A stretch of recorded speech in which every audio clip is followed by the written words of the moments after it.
We wanna get it crunk in the club, crunk in the club, with a crunk in the club, crunk in the club, crunk in the club, crunk in the club, with a get it crunk with a couple hundred thugs. Crunk in the club, crunk in the club, with a crunk in the club, crunk in the club, crunk in the club, crunk in the club, with a get it crunk with a couple hundred thugs. Everybody round, everybody round, everybody round, everybody round here. Everybody round, everybody round here. Know we get hype. Everybody round, everybody round, everybody round, everybody round, everybody round here. Know we get hype. Get money.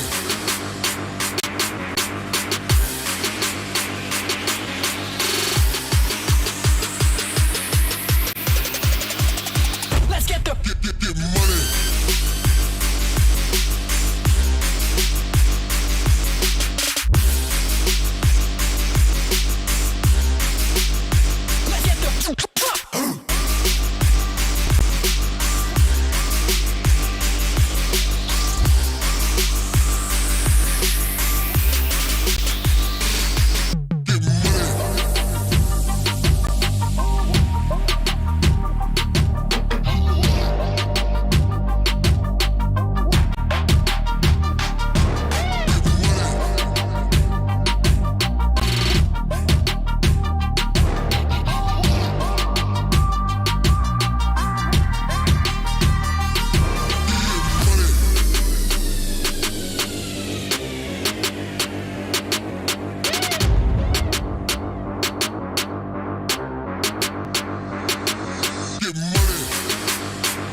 shot to death last night. Now you're lying in my bed. Must have been a dream last night, but I can hear what you're saying. You were shot to death last night. Where's my cup of coffee? I was dreaming something bad last night. Can't you hear what I'm saying? One gunshot, and I forgot to look at you, to look at you, to look at you, to look at you. Two gunshots, and my thoughts. We're not with you, we're not with you, we're not with you, we're not with you. You were shot to death last night, and I thought of someone else. Didn't care about your life last night, at least less than about his. All our dreams were shot to death last night. I see the clock stand still. Nightmares at your heart sometimes, but this is unbelievable. One gunshot, and I forgot to look at you, to look at you, to look at you, to look at you. Two gunshots, and my thoughts. We're not with you, we're not with you, we're not with you, we're not with you.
again.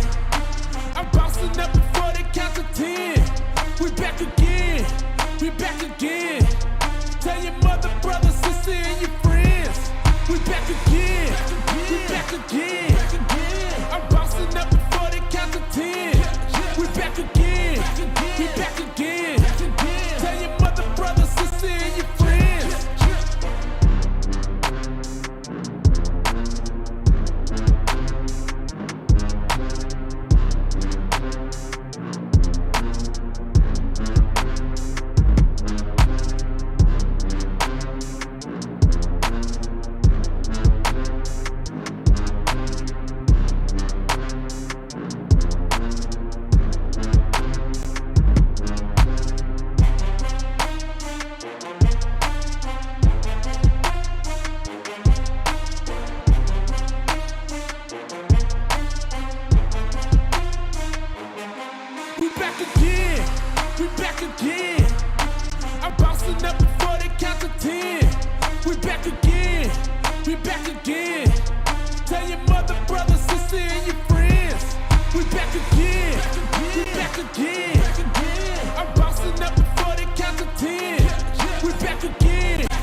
We are at the final day of the VCT Game Changers APAC Series Open 1, and after so many teams, so much action, could we have predicted what happened these past days? I mean, a former champion fallen, a nail-biting push to the finish, and a team without a blemish on the record just yet. Mikafabs here with Zahk back on the panel. How are you feeling about today, Zahk? I mean, I'm super excited because for me, it's not only a team, it's a team that's been like scrapping their way from the bottom up from last year, and they finally make it to the final. So of course, it's me secretly rooting for Orangutan, but also like you mentioned, SMG. You know, they've dethroned 4 champions on their path here.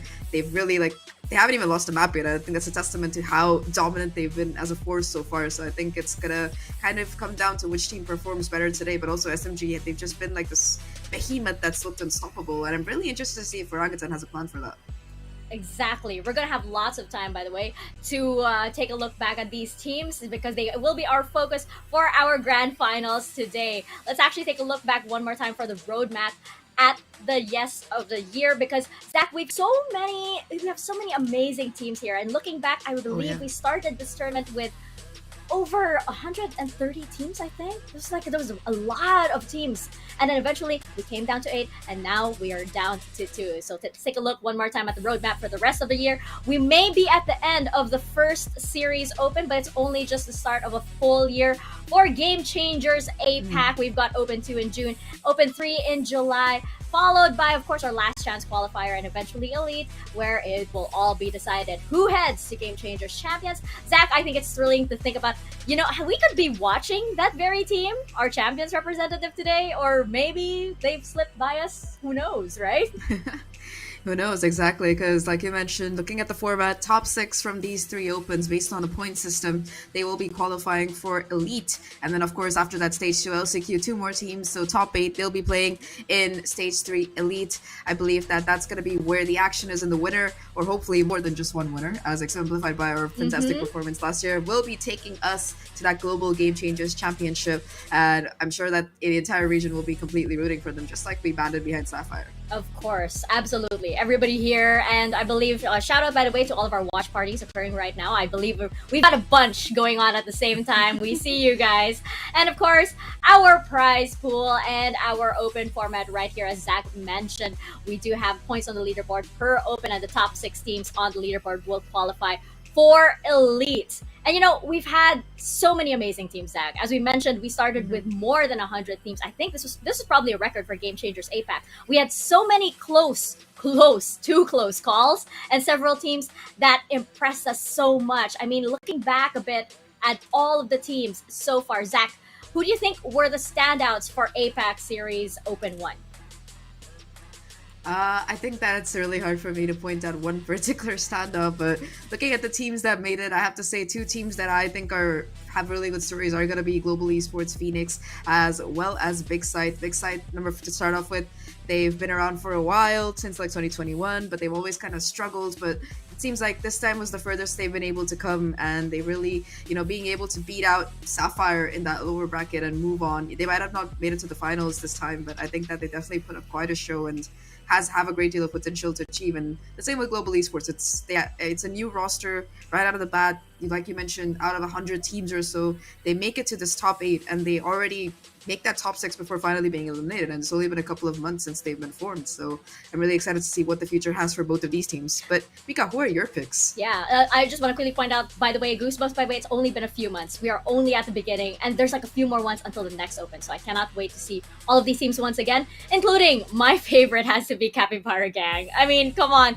Oh, yeah. I think they really gave that standout performance, and they were the team that really sort of ignited a fire, and oh my god, these guys really want it, and these guys are so impressive, so I cannot wait to see them back. But once again, sort of a overall round of applause for all of these teams. They did so well for our very, very first open, and I think, as you mentioned, Zach, there's a few more months to go until the second, so I cannot wait to see in what form these teams are going to be by the time they get back to this stage, because as we saw, in the span of 5 days, a lot can happen. So much can happen. Actually, I think on my end, I was I wasn't present for the past 2 days, so too much I think happened on my end. I think, looking at our bracket over here, Sapphire's defeat was most definitely the biggest surprise. And look at Big Size and the run, though. This was so impressive. Yeah, like I mentioned, I was super, even though they dropped down to the lower bracket right on that day one. They've definitely been able to put up a huge fight in that lower bracket. It's been very tough, but them being able to beat out Sapphire, like we mentioned, last year's champions, it just goes to show that no matter how many years you've been together, there's always a possibility of introducing that new blood, getting that new fire online, and just trying again next year. Big Side, they did a fantastic job. Same with Orangutan as well, because like we talked about, they've never made a grand final until this year.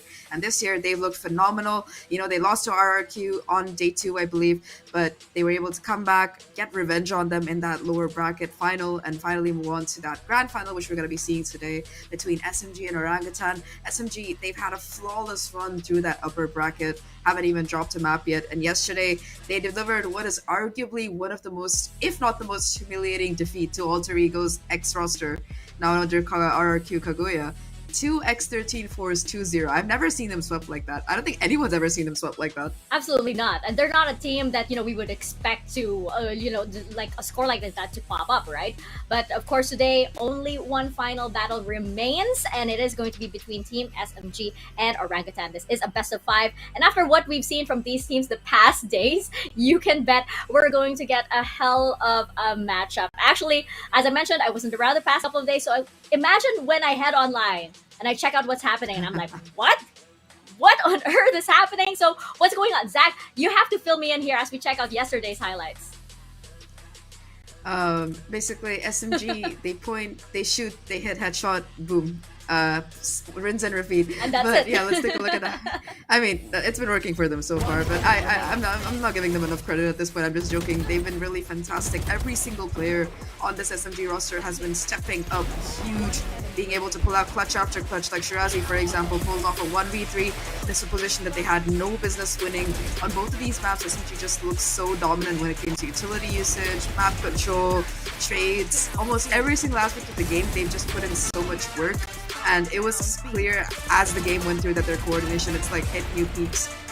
Just to give a little bit of a recap about SMG themselves, they've always kind of been in that top 4, top 5 scenario, but until they kind of revamped their roster this year, they struggled to make that grand final performance really work out. Now though, they've picked up the Brent core, they've rebuilt their team around Tara and Gohaibi, and with that mix of experience and synergy kicking in across multiple national borders, but also team borders, considering that they have like the players from 3 different rosters on their roster now, I think it's working out great. Yeah, you mentioned like this, a miracle merger of sorts, just because like I remember interviewing Tara like a few last year, I believe, and I remember her feeling a little frustrated with like she feels like sometimes the teams that she's been partnered up with in the past, she doesn't have they don't have as much confidence as she feels like she would want them to have. So I think that partnership with like a teammate like Alexi, for example, who has so much personality in game and out of the game, I think that like that was just like the push that and the chemistry that I think Tara has been waiting for such a long while, and it definitely shows. I mean, flawless record, guys. This team is undefeated so far, but I think after what happened yesterday, Orangutan, this is gonna be such a good matchup because they showed that even if their backs are like against the corner, they are willing to take it to this finish line. We have it right here in this best of 5, so it's gonna be so exciting, Zach.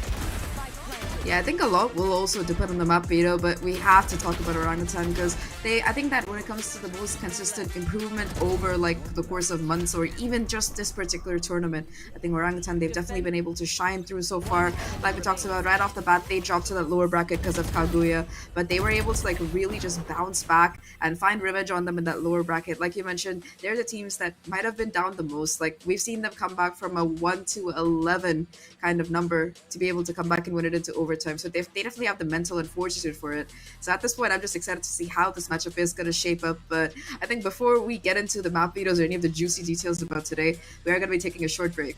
So stay tuned. That's absolutely right. Don't go anywhere. We will be right back with Team SMG and Orangutan.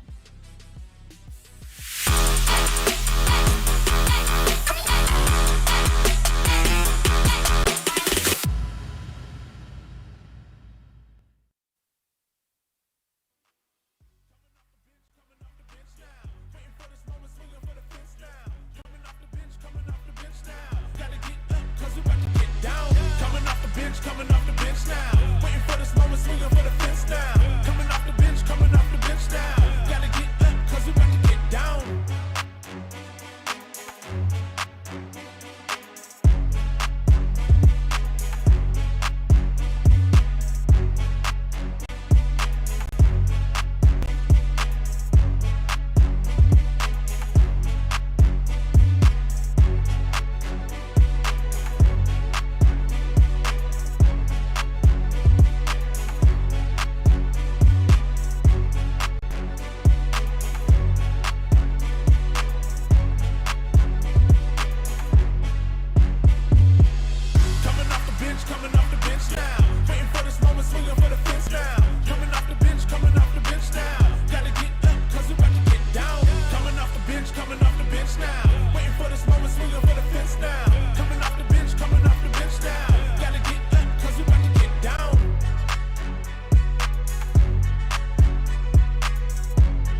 wanna get it crunk in the club, crunk in the club, with a crunk in the club, crunk in the club, crunk in the club, crunk in the club, with a get it crunk with a couple hundred thugs.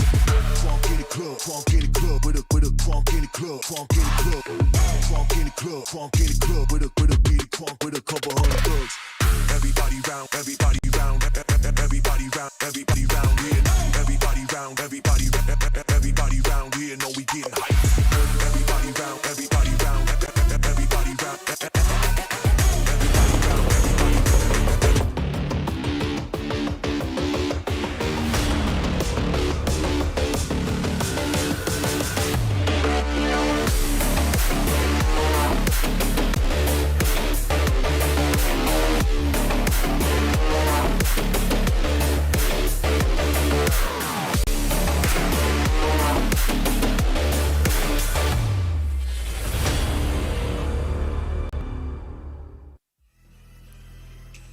Welcome back. You are watching VCT Game Changers APAC Series Open 1, and we are now at the grand finals. You are here with me, Mikafabs, and Zach here on the panel, and we are just about to dive into our matchup for today. Team SMG versus Orangutan.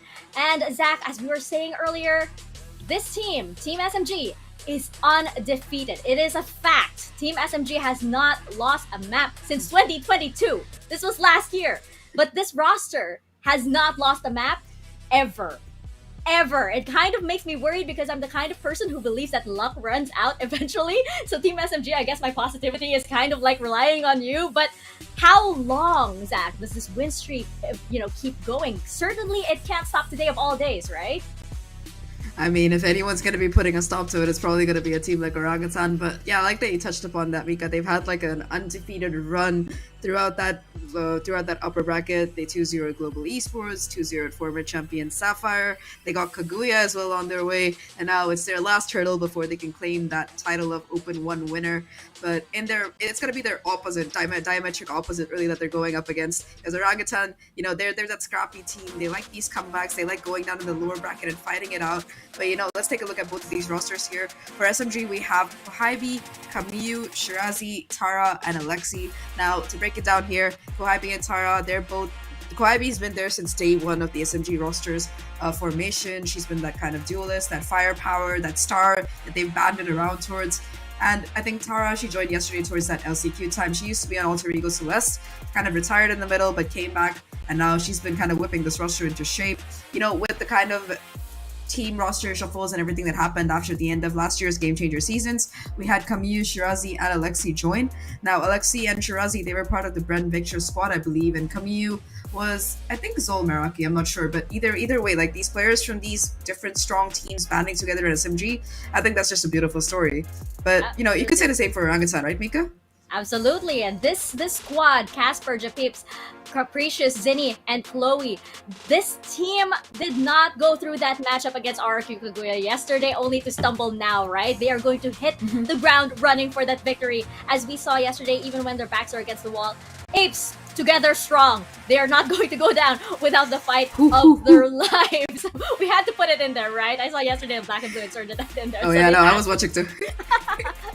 But yes, this squad, like as you mentioned, they're a little bit scrappier than, say, Team SMG. But I just love Zinni's interview yesterday, by the way, when Ray Rechu asked her, hey, how do you feel about the match against Team SMG?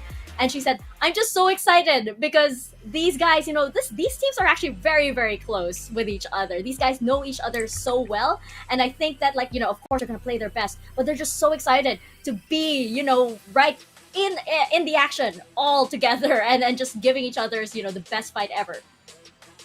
Yeah, I think that, like you mentioned, it's going to come down to whether the flawless and defeated team can keep their record or will the Apes overthrow that throne. I'm personally super excited for this because, Orangutan, I could say a lot about them, but I think that individually they've come a long way. Like, the roster had seen a couple of shuffles as well. They had Zinni kind of step in on that IGO role this year, being able to kind of put a lot of work in. Also, Chloe and Casper, those mainstays from last year, Sway swept down. Zinni had to take her spot, a couple of new players, but I think every single one has been shining on their individual roster. What I think today will come down is going to be that map veto. And looking at what we have, it's going to be SMG picking Pearl to start off with. Now, that's a warning shot if I ever saw one. Definitely, and I'm so glad that we get to see Lotus. Just because, I mean, come on, both teams have made Lotus like their stomping grounds. Team SMG being like the first team to sort of pass their homework on this map here in this tournament.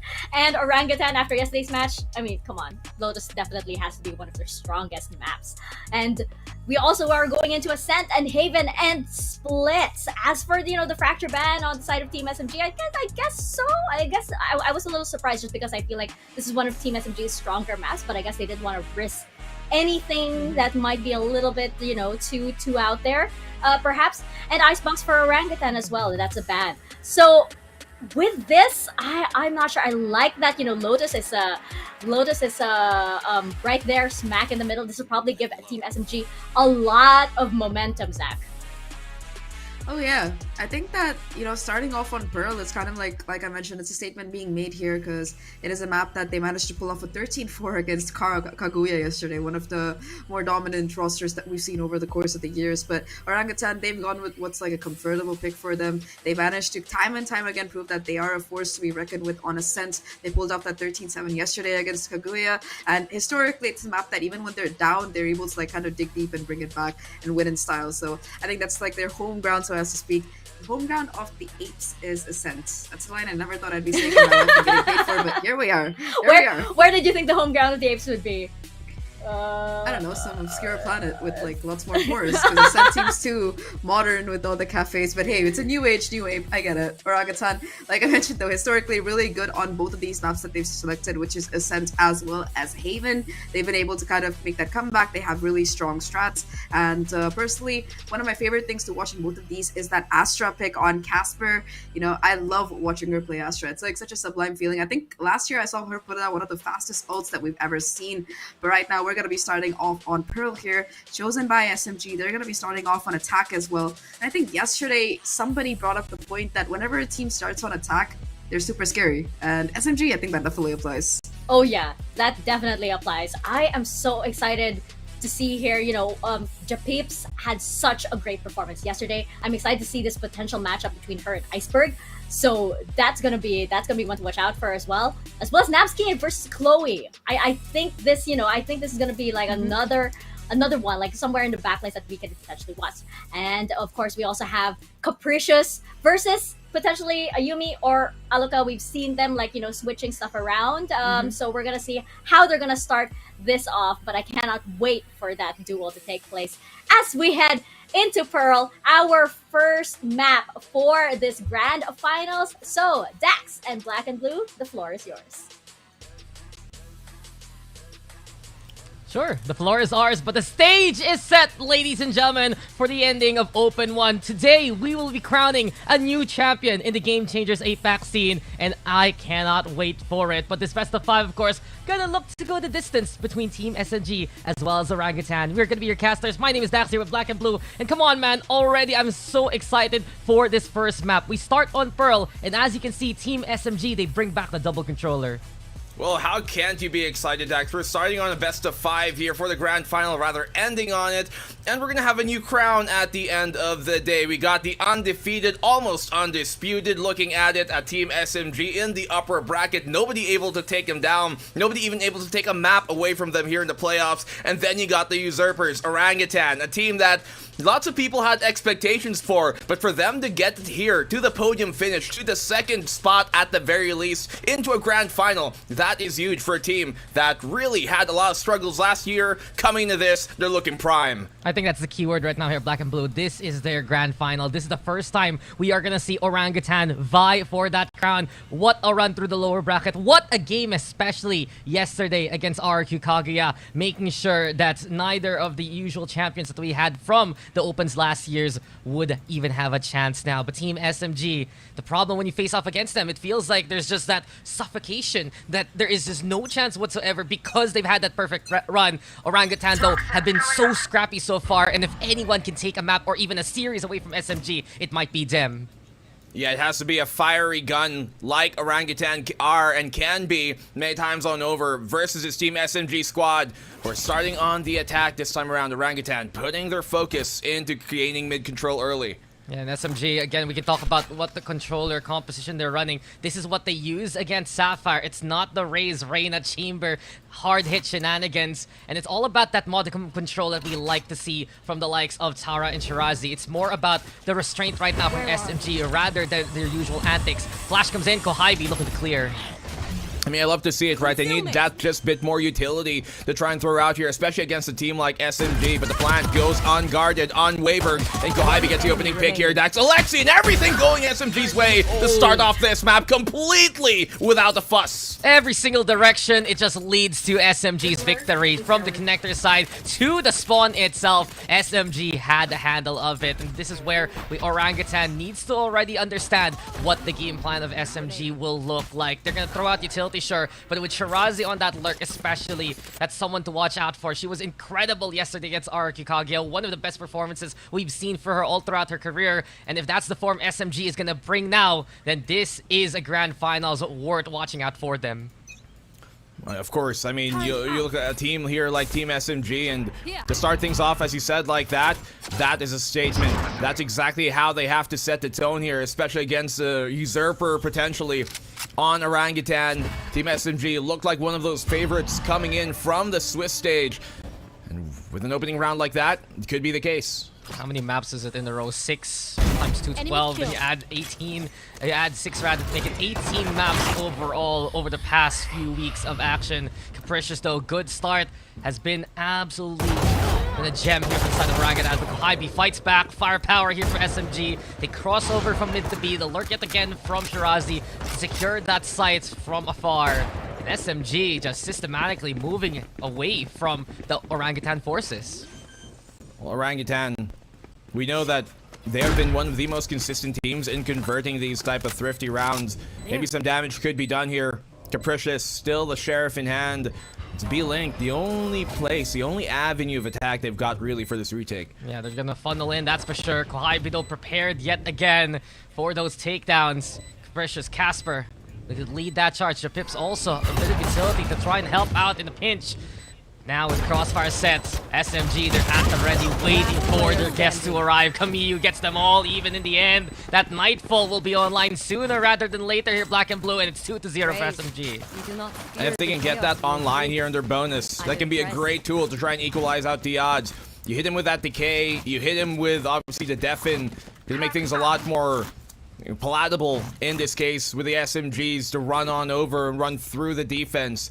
And we know Orangutan, a lot of times on their defensive side, they like to keep that bleeding minimal. They want to really just be able to set the pace on the attacking side, but when they start on the defense, this is a lot of times where they struggle. They do have the benefit of closing out though in the second half possibly. And with how SMG has started this game off, it has been very convincing from the attacking side so far. One thing we noticed yesterday also from Orangutan, especially in lesser buys, especially in thrifty states, they can get those frags and make sure that the macro side of things won't really get out of control. SMG though, already the plan to split up towards that A site yet again. Link now covered here by Chloe. Turret confirmation, and Kohibi busy with the pain shells gets taken on down. The seize is there though. Orangutan, they might be in a bit of a pickle here, but SMG slowly crawling. Orangutan given time to get those takedowns instead. It's 4v2. Tara and Kamiyu, they're stuck here towards Link. Casper's awaiting, but she's gonna get taken down here. Well, Tara still gets a kill, but it was a bit late on that main push. When they do kind of go around that art angle, when they pass the precipice of it, the A main should be ready as well, their A main hit. And because it wasn't, they weren't able to get the trade immediately. And there we have it now. Zinni getting ready to flash her own. Kamiyu fighting back, but she's gonna get taken down over onto the corner. Jabips also with the find on Tara. And while Orangutan has sniffed out the opposition, you mentioned it, that timing from SMG just a little too late to play with the C's and the paint shells lobbed from Art. Yeah, that almost definitely would have been, you know, them possibly, for good measure, overrunning that Art position, but just never came to pass. So Team SMGs drop the SMGs. Funny. Going over now to their actual rifle round, and well, there's a bit of time to talk here, Daks. Yeah. Kamiyu, we talked about that Nightfall being a big thing, right? But I think the real big thing to look out for is how does Kohaibi perform now that she's on the Rays? We've seen that in the past, yes, but we've also seen different variations of this roster here on Team SMG composition-wise, and we did see them kind of struggle against Sapphire during that Pearl map that we saw in the upper semifinals. It was Sapphire, to be fair, but they swapped on over to a different composition, and arguably it worked better against RQ Kaguya when they had the chamber comp and dropped the double controller. Well, it's time to drop down for Tara, and it's immediately trade for trades towards B ramp itself. SMG, they go for the firefight, make it a 3v3. As Kohaibi herself does pick up the orb to try and build up the showstopper. It's that difference right now here for SMG. You talked about the chamber comp, you have the double duelist, so you know Kohaibi and Alexi, if I remember correctly, would just basically run in and get those takedowns. Now, you have to wait for that utility, and when there's so much more pressure on Kohaibi on the side of SMG, it's all about that synchronicity. That was one of the problems from before, but right now the problem is the peak from Orangutan. Shirazi, though, the show is on! And at the end, the taps do come, and SMG will take the win. Well, we talked about controllers, and there Shirazi comes on in, absolutely huge in the end to help him on out and get the round. It was very dangerous there, though, on the push from Team SMG. And we like to talk about this double controller a lot, and it's been something that I think would have benefited a lot of teams out in the past. And the reason why I brought up Kohaibi in the first place is because when we did see, you know, Alexi kind of swap on over to something a bit more aggressive, when we did see that Reina come on out from her, we saw her being the person to really take value from that space that Kohaibi's able to make. And now the question is, who does that? Is it still her? And can they do it as effectively as they did against RRQ? Well, to be fair, they did it against Sapphire, but I get your concerns because there were a few rounds where Sapphire was just able to outmaneuver them and reposition yet again. We'll see now if SMG can sync up with the tip of the spear.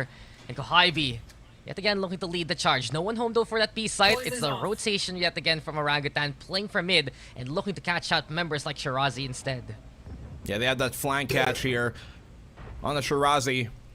Should maybe find two and keep them and halt them so they don't get overrun on the flank. Then could be good value to be found here, especially if they don't check her. I think he's going to be in a very dangerous spot, and she does get caught out, Daks. Yeah, spotted up, and that's a rifle here for the side of Japips. Now then, turret to try and get a bit of intel towards the main angle.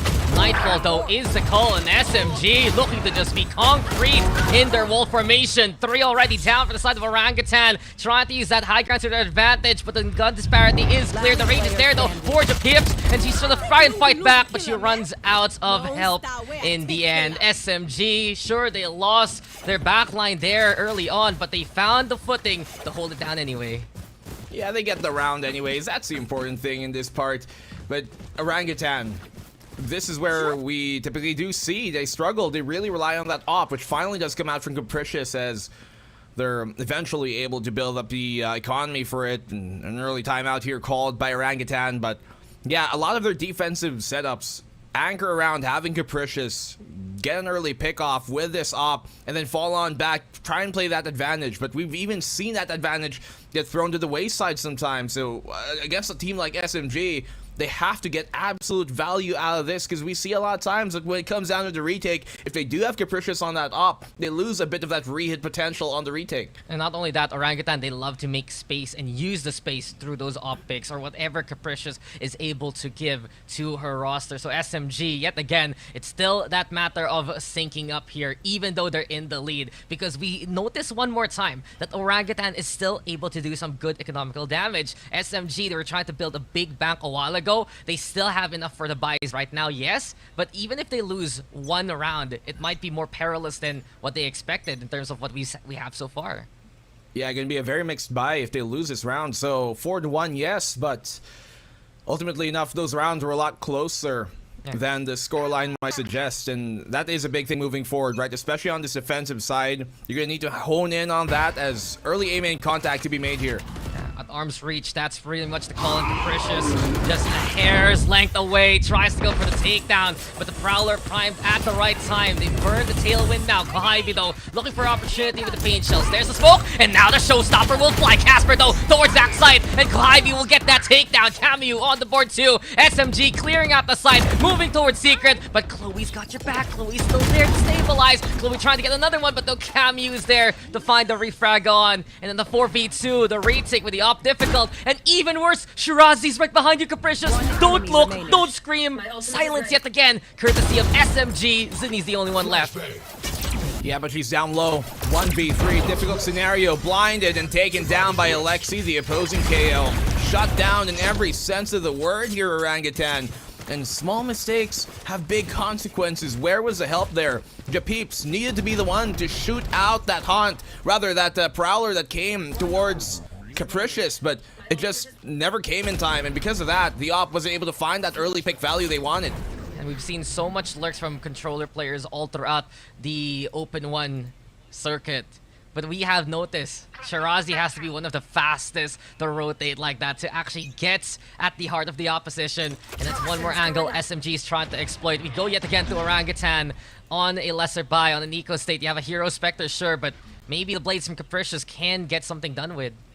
Well, we see her be quite a prominent piece of fragging for this Orangutan side when she does have that Blades on her. The Tailwind has been burned. Kind of gambling on the same main take, but it's mid that SMG want to focus on. Yeah, SMG, they notice perhaps we can just make these link calls work.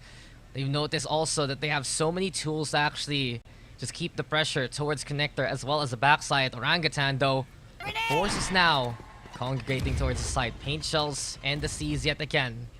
Something SMG has been relying on to do some early damage. And you can see how meticulous they are here, Blackenblue, making sure that everything is cleared as much as possible. I mean, they have to be. They know that they can really rat these positions out here. Orangutan as Shirazi finds the opening pick that they needed. Ivy shuts down Capricious. And that is such a painful player to lose in this case when you are in an eco. But Chloe gets a double. Okay, answering back. Casper, not too friendly, but ultimately still goes down. It's Team SMG. They get the equalized half at the very least. And there you go, SMG. They're gonna take another one still, despite all their caution. Orangutan finds wonders in terms of their position. Chloe has been so clutch throughout their run here for Orangutan. Gave them a sparkle, gave them a little bit of hope. But in the end, it's still SMG who kept very safe. Frenzy in hand from Casper.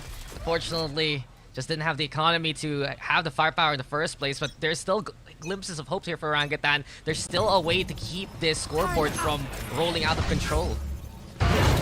Well, it's an early B main push initially. It seems to be actually a crawl, if anything. And the op is ready for it.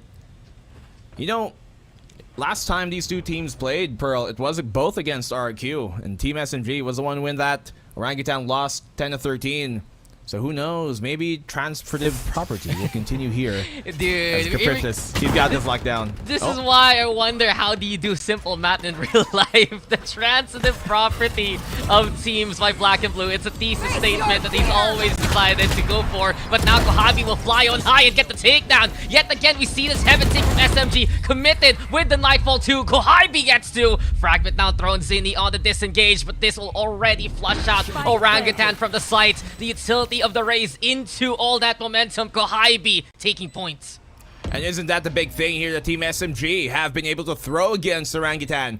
Momentum. Who are such a momentum-heavy team here, Orangutan. They love to really overrun a lot of, you know, the opposing side. But when they can't do that on the defense, their anchors just don't hold up many times on over to a team as well prepared as Team SMG. The retake comes on in. Zinni gets a pick. A big detain right now. Zinni on cleanup duty finds 3 all screw out, and it's all left to Tara in a 1v2 spot. Perhaps a little too ambitious here from the side of SMG, but they have another plan. Gravity well for the stall. Zinni's on the other side, timing everything, and it will be Tara caught on out by Casper. Orangutan, they will make the retake work. What a retake here from Orangutan. That lockdown just bought them the round, really. Without that, it would have been so dire, so dangerous to make it happen. But that's when you need those lockdowns, those ultimates to come in big when they're in very, big, desperate moments. And the disparity, it couldn't be even better in that case for Orangutan after those kills. Yeah, a little too, I'd say, eager from the side of SMG. Didn't really back on that. Didn't force the issue towards Link. They just kind of stood there and waited for Orangutan to peek on by. Well, as of now, though, they still have that lead anyway. Could have actually clutched it out there for Tara, but Orangutan, you can see that they know how to hold back their Blackenblue. They realize we had that Link position, we can keep our lockdown safe, and that's why they won that round. I mean, I'd wager that's probably the reason why Team SMG stayed there, because they thought Orangutan would go for the peak, but Alexi still gets a double here! Capricious and Japeeps, they both go down, and that drops the up. Well, now what they thought did happen. What they foresaw has been seen, and even more so spotted out by Shirazi. Casper goes down. SMG yet again getting the right reads along the way. And Orangutan, they're crippled right now. Chloe and Zinni over by the spawn area. Might just be a safe call by this point. They have no position whatsoever to try and retake this. Yeah, they don't have the economy to support losing these rifles as well. So if I were them, just back on off. Save this 2v5. There's no real chance in all actuality of making a round like this happen. Maybe they can get a pick, but that's all you can really hope for in this moment.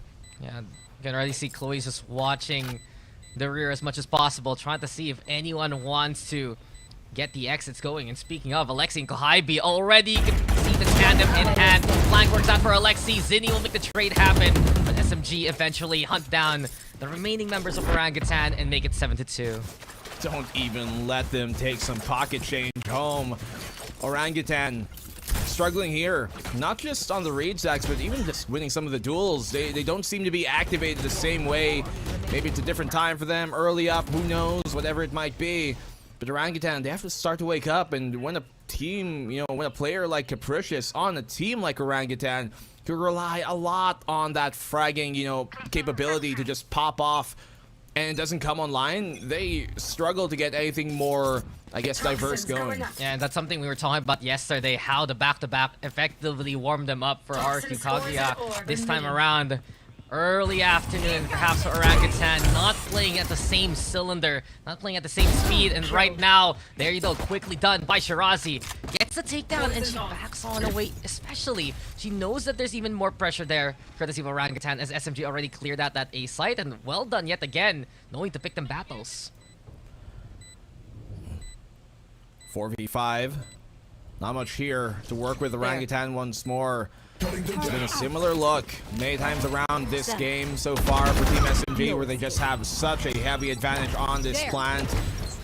Casper isn't even let into the site. They're not even letting them come out of the art. And this round, Chloe can do some damage, but ultimately it's done once more. Japeeps has to hold on to the ult and just maybe get a pick off. Yeah, nice shots. Yeah, we've seen those share shots happen before, but can't get them all there at the very end. SMG make it 8-2, and you can feel how claustrophobic this is getting for Orangutan. They went for that mid push, but they realized there's so much pressure from SMG all throughout the map. We only have one angle to come from, and SMG read that.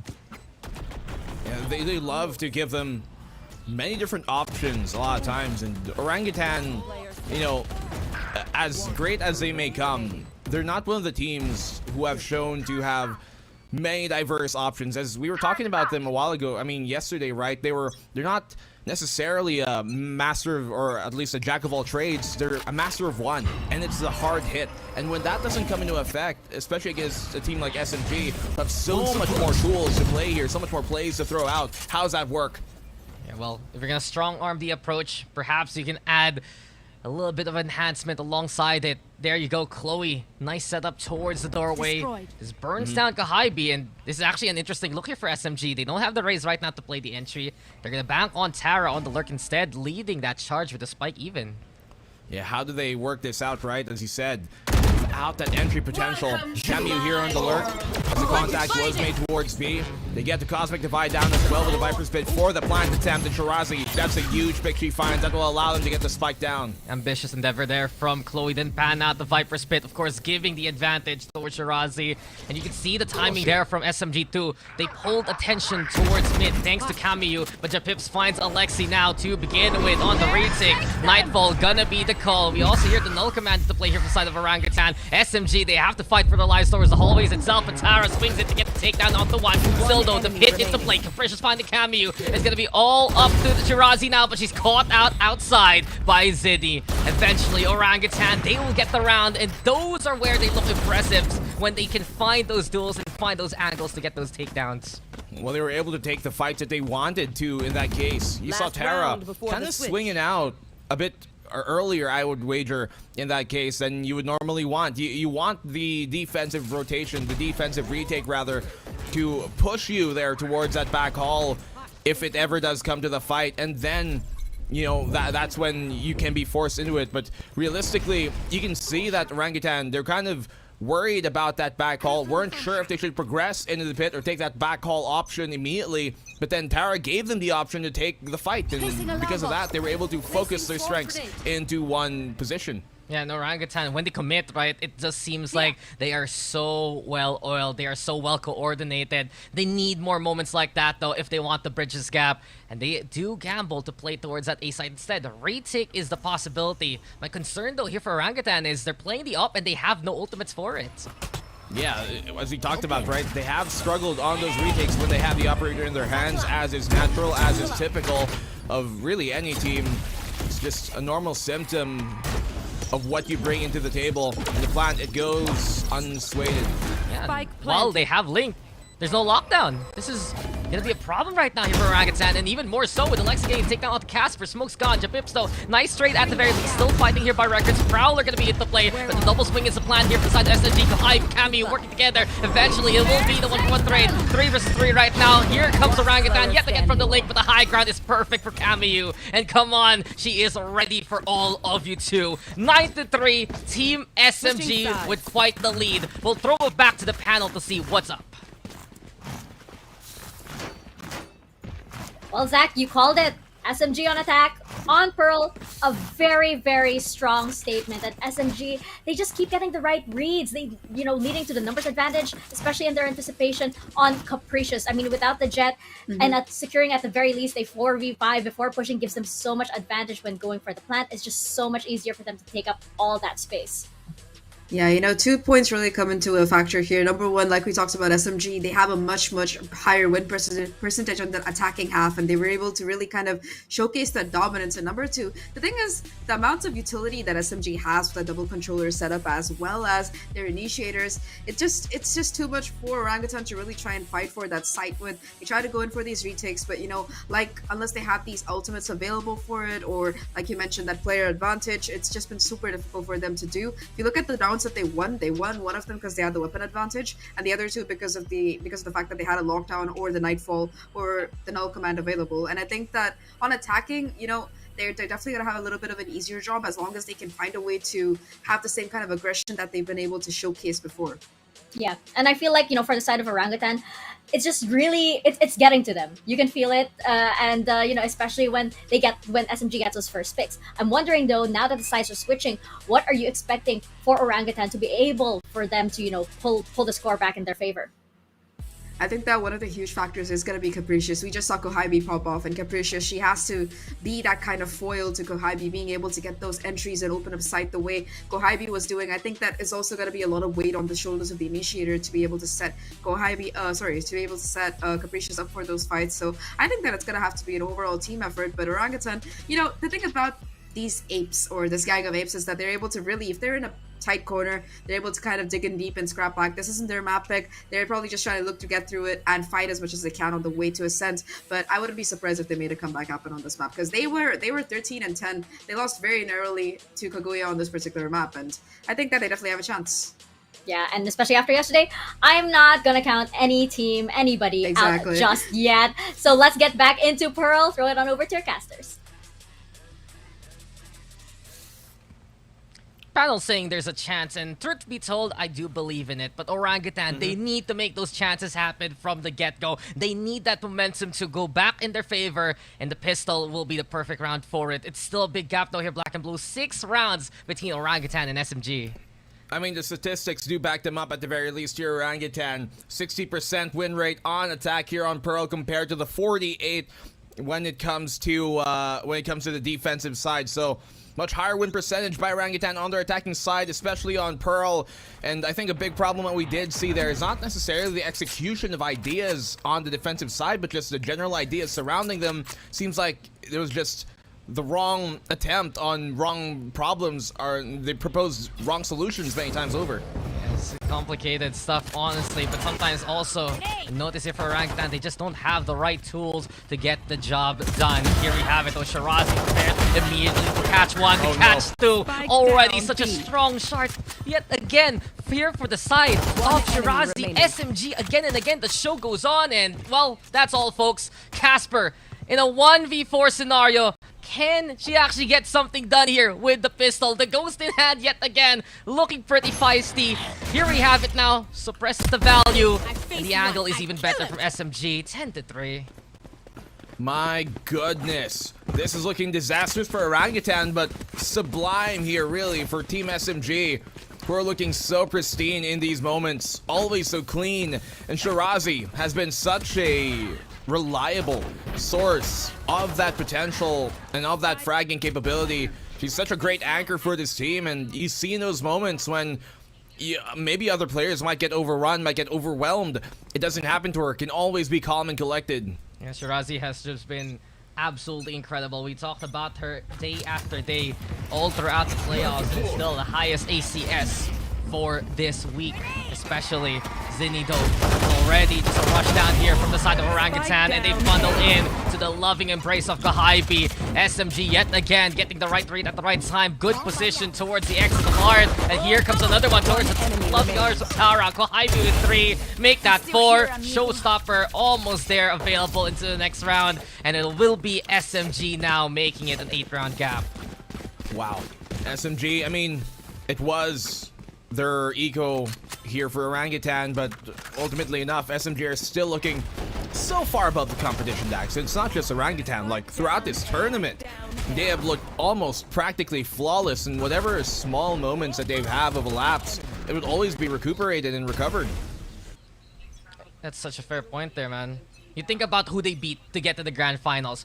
RQ Kaguya and Sapphire, the two teams that were the giants of last year. And in all honesty, that's why I feel like Orangutan might have a better chance here in the grand finals than any of those two teams mentioned before, because they haven't been beaten here by SMG as of yet. They are still that wild card. They are still that fighting factor from what we've noticed, especially in the lower bracket. But then you go back to your point, SMG has just been a cut above the rest, and the standard is so set right now by the defense. Alexi, though, through the screens. That's a big win and a big pick here for Orangutan, at least.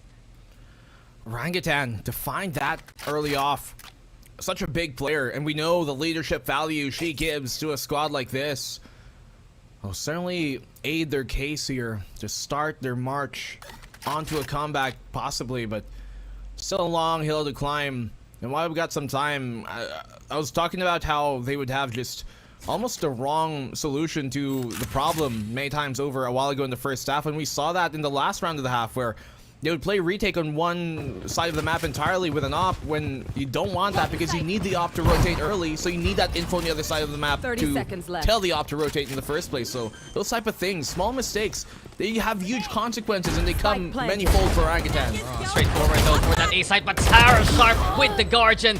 Shirazi too, same kind of thing, and Kohaibi's in there! Kohaibi's at the heart! Leads now to 1v1 situation. Battle of the clutchies. You got Casper on one side, you got Shirazi on the other. Both have been so reliable for their teams, but Casper prepared towards that main angle. Shirazi getting ready to get the advantage with the snake bite. The swing comes, but Casper braves through the poison anyway and gets the takedown. That took heart and that took guts. It will take Orangutan to the next round.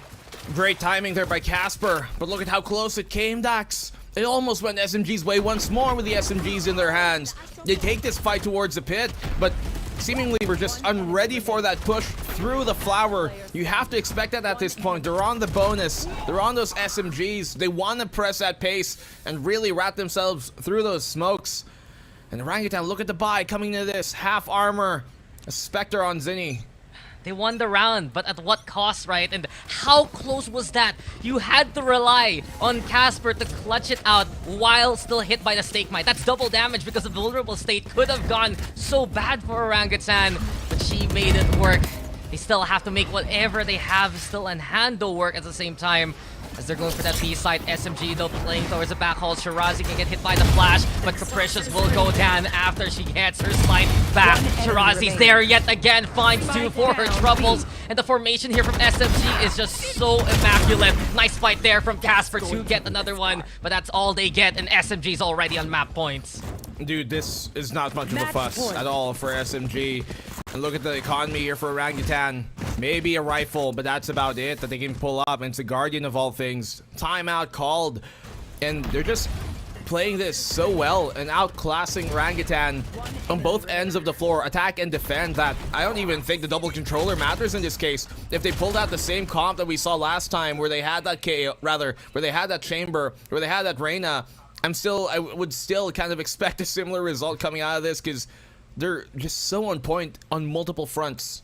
The way that they're hitting these shots are one, but the way that they're able to shrug off the utility plays of Orangutan is a whole different being. The fact that SMG has ways to stall out the timings there for Orangutan to make sure that they're given a chance to still fight back and hold those power positions, it throws the Orangutan plan in for a loop. You expect that back holes can get cleared by Capricious and her presence, but it's still not enough in terms of the timing. It's still not enough in terms of that coordination, and from that point on, Shirazi can take advantage. Those are really the crux moments that allows SMG to make these rounds so convincing.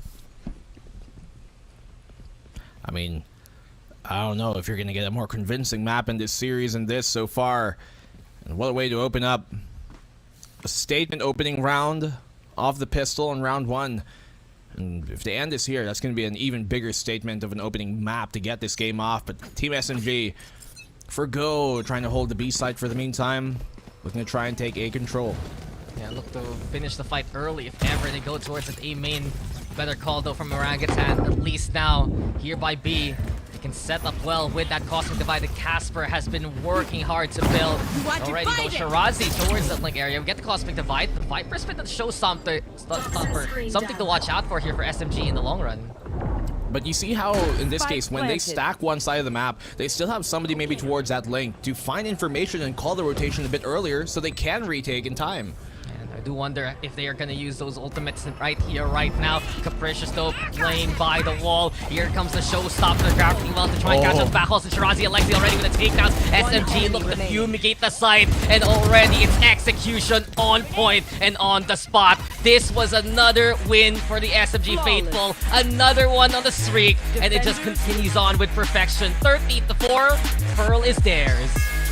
Well, it's usually other teams trying to keep Orangutan out, trying to keep the Horde out from overpouring, but in this case, the Dam Gates could not keep the flood of Team SMG, who simply overran the competition here. And once more, a statement of an opener here in the series of really the grand final, and SMG, they have never looked better. They have looked to be the team to beat ever since we started the Open 1. And here at the very end of these days, it still is the same case. Orangutan, they have many chances though. This is a best of 5. This is a long run kind of shenanigan, kind of showdown. And we know we have their map up next. But before anything else, we'll throw it over to our panels to break down how SMG dominated there on Pearl. Thank you very much, casters. And there you have it. Very clean and looking like SMG is just getting started. Since this is a best of 5, it looks like they are very much ready to see this through and beat it very quickly as well. Going into our post-map analysis as well, Zach, I mean, I think this has been the cleanest we've seen. It seems like SMG, they just keep getting better and better as the days go on. Yeah, I mean, from day 1 to now, I've definitely seen like a incredible amount of improvement in both of these teams. But for SMG, I think the biggest change that they made is just the patience for waiting for these retakes. Because before, you know, you always had a player or two going off half cock trying to make it happen themselves. Let's take a look at the scoreboard to see exactly who's going to be the MVP for today. For SMG, of course, no surprise, it is going to be their star-studded fragger Kohaibi on that race. 317 ACS, 21-9. That's like a 3 KDA or like 2 point something. Sorry, I'm bad at math too, casters, so it's okay. But we're all the same boat. we're all the same. But yeah, I was actually torn between, like, I was wondering if it's going to be Shirazi or Kohaibi because both were massive in this map. I mean, Shirazi, I was surprised at how many first kills she was able to get. And, you know, very, very impressive as well. And I think, like, you know, with Kohaibi and Shirazi, and the rest of Team SMG actually, you can tell that you have some players like Alexi, for example. I think she's just like she's letting them go ahead and pop off. And I have a feeling we're gonna see Alexi pop off in the later map. So it's kind of like this rotation, this tag team, and that's the way they play as well, right? You love this tag team kind of energy from SMG. You rarely see one of them alone ever, unless it's like Lurk. Then there's a security of that as well, right? When you can rely on your team to trade you, it makes you braver overall. Like so many rounds in their attacking half, you just saw Shirazi being a little rat, and I say this with all due love. She was an absolute rat, and it found so much rat. impact time after a good rat. Yeah, the rat you want on your team, not the one to play against. So great work coming out of her. Firstly, I'm just super curious to see. I want to ask them these questions at the interview. Like, how does it feel to play against your old teammates? Because I think for both Shirazi and Alexi, it's that kind of feeling. Because Shirazi, Alexi, and Zinni were on that same team last year, and now they're on that opposite side. Same for Capricious and Kamyu as well, to be able to kind of split down that middle. That's insane. Let's take a look at a couple of the highlights from this map. Of course, you saw this. I think one of the things that we have talked about over the past few days, Mika, is the synergy between Alexi and Kohabi. Just them being that duo to just frag out and pop off out of their minds together. It's insane. Yeah, I like that also switches around. Like now it was, I felt this kind of like this back and forth between Kohabi and Shirazi this time. So I do like that, you can't really tell, but there will be somebody on the side of SMG that you'll just really have to wait for that 1-2 punch that we call, right? And, this is really stemming overall from the leadership of Tara, this is just so incredible to see her, as definitely one of the most veteran names in the FPS scene. She has definitely blossomed into this wonderful IGL, and just look at her team now. Absolutely stunning performance. I think that overall, while Orangutan had individual moments of brilliance, like we saw a couple of clutches coming out of Casper, each of their players was able to find some impact on their own. They just struggled to overall have that synergy, find the entries like Kohabi was doing time and time again. Like you can see from the ACS and the damage per round, she was doing more than her fair share. She's always been that kind of a beast player, but I think that her having been on SMG for like the past 2 years, longer than that in fact, I think the biggest problem that she really had was having a team that could keep up with her. And now that she finally has those final pieces in place, it seems like she has a platform to shine on, as she's so aptly demonstrated today and over the course of the rest of this tournament. And that's the beautiful thing about Team SMG, right? You can really feel the way they all make each other better. On the side of Orangutan, though, I do have so many questions. Like, it definitely wasn't a good map for Capricious. There wasn't really a lot of a value in her role for this certain map. I'm so curious to see how they're gonna bounce back, because as we mentioned earlier, Orangutan, they are in it for up until the very, very end. You can always count on this team to bring out the very best. Even though the score might not be in their favor, they will scratch, claw, whatever it takes to get up there. And definitely for these players, it's going to be a long one. We're going to be right back with our second map in just a few, right after this quick break.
We wanna get it crunk in the club, crunk in the club, with a crunk in the club, crunk in the club, crunk in the club, crunk in the club, with a get it crunk with a couple hundred thugs.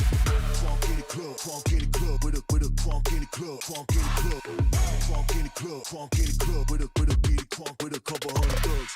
Everybody round, everybody round, everybody round, everybody round here. Everybody round, everybody round here. Know we getting hype.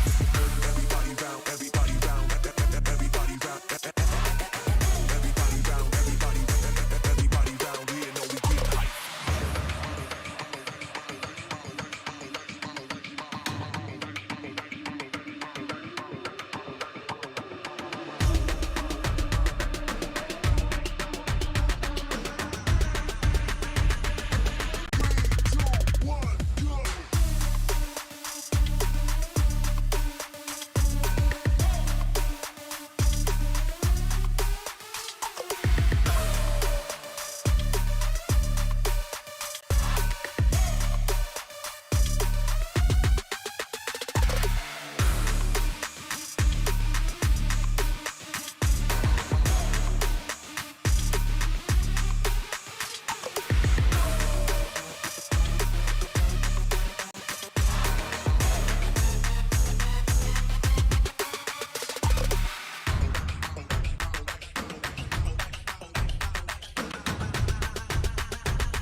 We wanna get it crunk in the club, crunk in the club, with a crunk in the club, crunk in the club, crunk in the club, crunk in the club, with a get it crunk with a couple hundred thugs.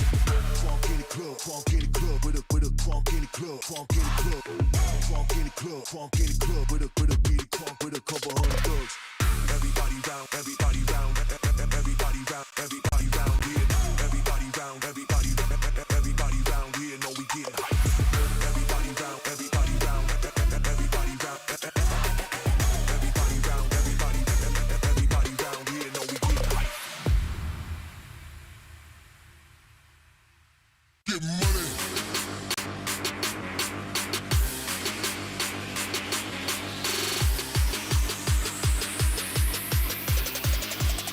Let's get the Get money.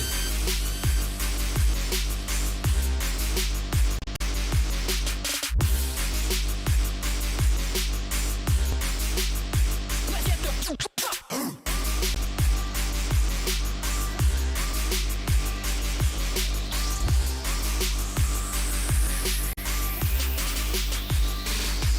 Get money.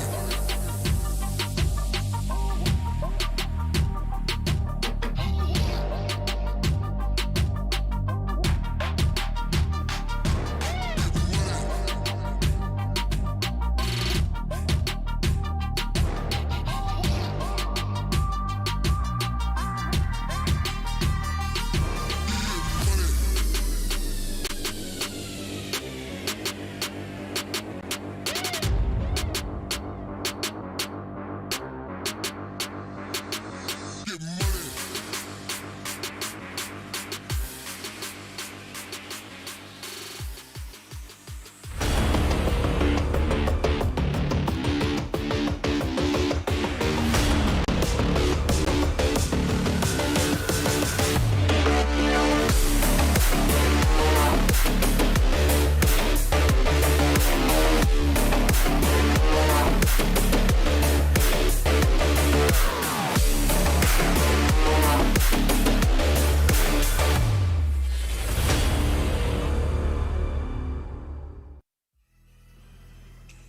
Welcome back to VCT Game Changers APAC. We just saw map number 1 go over to Team SMG. They looked absolutely stellar on Pearl, and they take that map with ease. And now we head on over to map number 2, Ascent. Again, this is Mikafabs and Zahk here on the panel. And as we were discussing behind the scenes, Zahk, this could be Orangutan's best and potentially only chance because this is their map pick. Should SMG win Ascent, it will be so difficult for Orangutan given how well SMG perform on the maps that follow.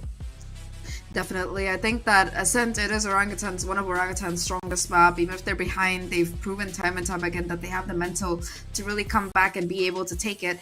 And like you mentioned, in this best of 5, it's really important for them to be able to like kind of capitalize on their map picks. Pearl was a washout. It's over with. It's done with. We're gonna be moving on. Lotus, they had a kind of close game against RRQ Kaguya yesterday, but against a team like SMG that has proven to be a powerhouse so far, they better have done a lot of anti-strutting and kind of counterplay coming into this particular one, because otherwise I think it's definitely going to be super rough for them. Haven as well, I generally think even though it's an Orangutan pimp, it could go either way, and personally, I'll be super happy just to get to split, because the way SMG was playing on map number 1 so far, Orangutan, they have a tough fight on their hands. Yeah, I'd be happy just to get to Haven as well. I mean, I feel like you're absolutely right. On Lotus, Orangutan did give such a great fight.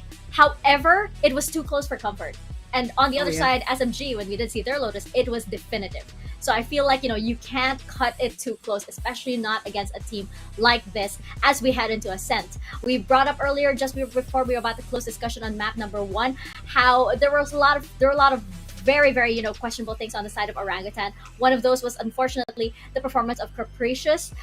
We did see her on the duelist role. That's going to come into a lot of importance here on Ascent, Zahk. Oh yeah, for sure. Like Capricious on that Jet, I think over the course of this tournament, she's been looking a little bit shaky compared to last year when she was just dominating on both Jet and Chamber. I think maybe it's because it's the new team, bit of nerves. I can't really attribute what it is to, but Capricious, she's definitely going to have to show up huge. I think one of the other games that Orangutan had, though, before they really dropped to that lower bracket, it was kind of similar. Like, there was a map where she was really good, there was a map where she was a bit off. So I think for the rest of the series on Ascent, she's definitely going to have to show up huge. Once again, we're probably going to be seeing that Jet come in off of her, but I'm pretty excited to see what the rest of both Orangutan and SMG are picking, because so far, here's an interesting fun fact. Over the course of this entire tournament, I don't think either team has lost this map yet, so it's definitely looking to be super competitive. It's going to be the first time either of these teams are going to be losing on Ascent as we head into this particular one, Mika. Ooh, that's a very, very interesting fact. As you can see here, nothing too out there. It seems to be very, very standard for both of these teams, but again, we are going to be seeing Kohibi on the Raze this time instead of the more popular Jet on Ascent. That's going to be interesting, but I think like with Kohibi, with what we've been seeing so far, Raze is becoming, well, very much a comfort pick for her. So I think this face-off between her and Capricious is again going to be a turning point for this map. As we head into Ascent, let's toss it on over to our casters, Daks and Blackenblue. Wow, fixing your hair even there, my friend. But this is the best chance and the best look for Orangutan. Called you out there, but I'm going to quickly call out that, as I said, this is where Orangutan needs to get their map pick going. Welcome back, ladies and gentlemen. I am Daks here at Blackenblue, and we are moving on to Ascent. The panel broke it down. This is where Orangutan has made some of the biggest victories all throughout their Open 1 run, especially against the likes of RRQ Kaguya. Can they do it against Team SMG, who have changed up their composition from the Swiss stage, move on over to something a bit more standard? And as we get into the game, this is where it gets really, really exciting. Big shout outs though to the viewing party there over in SG side. Really happy that there's so many people watching for these grand finals, watching out and having a good time here at Game Changers especially. But the question now here, Blackenblue, is can Orangutan get the job done? Yeah, that's a great breakdown of the situation, right? Neither of these teams in this tournament has been able to, or rather has lost this map so far just yet. So where will it all break down? Will it be SMG? Will it be Orangutan? We see the Omen come out now this time here for SMG. We've typically seen Tara be a bit more of on that Astra when it comes to playing here on Ascent, but you try and pull out the more aggressive option, swap on over from the Phoenix into the Raze, and that I think is going to be a very curious thing, how they bring this change up now in the grand finals. Yeah, Mika touched upon it a little bit a while ago. If you have the Raze, it's going to be Kohibi. It's her signature pick from way before. Still something she runs to this day. It's something we notice on Pearl. But on the other hand, as we get a few pokes and prods here from the side of Orangutan, all eyes have to be on Capricious. They mentioned it also a while ago on the panel. I believe Zahk said that she has to step up the way that we saw from yesterday. Shirazi, though, backs on out. And SMG know that it's going to be a B hit coming their way. Well, typically we do see Shirazi on that chamber when it comes to Ascent, so she likes to take those early fights to be able to back on off after potentially finding a pick, or at least in this case, information.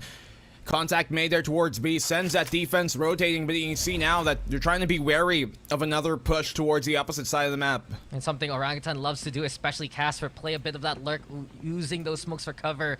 Just jingling around, a single pixel between her and Alexi might start off the firefights. Time though ticking, and Orangutan playing for mid instead here, just waiting for opportunity. But will it present itself is a question. A window for sure, but one that might be a bit more close than it might initially seem.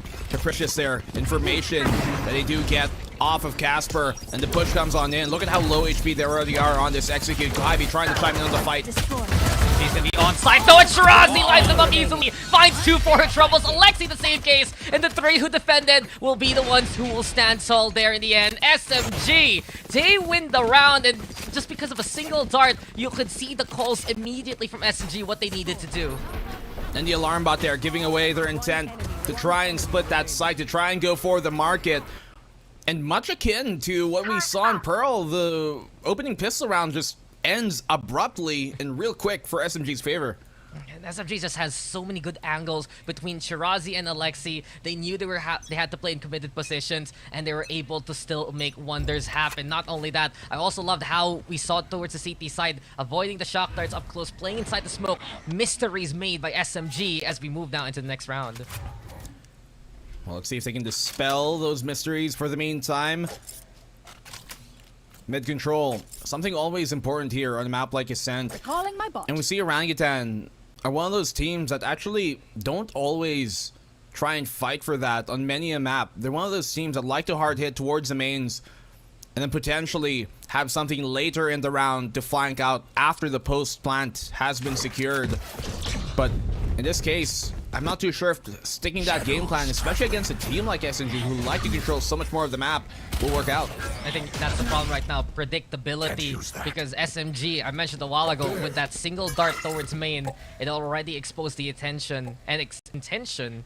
It was still moving towards that B site. Orangutan though, I mean, they're on eco state anyway, so at the very least, I like that they're keeping SMG on their toes, keeping them guessing in terms of rotations, and maybe the timing here towards that B site. Only problem, there's an alarm bot that will spot at Capricious if ever she crosses towards the speedway, especially. Time now running out here. Capricious breaks the utility. SMG knows that Orangutan's already here. Shirazi with the first takedown. The crossfire looking to be set. Sure, there's a smoke in the way, but Alexi gets the intel, and Orangutan double back. They will get the spike planted at the very least for a bit of money. But eventually, the hunting squad is here from SMG. Alexi's there, and well, that's gonna be all for SMG again. They overrun him right on the site.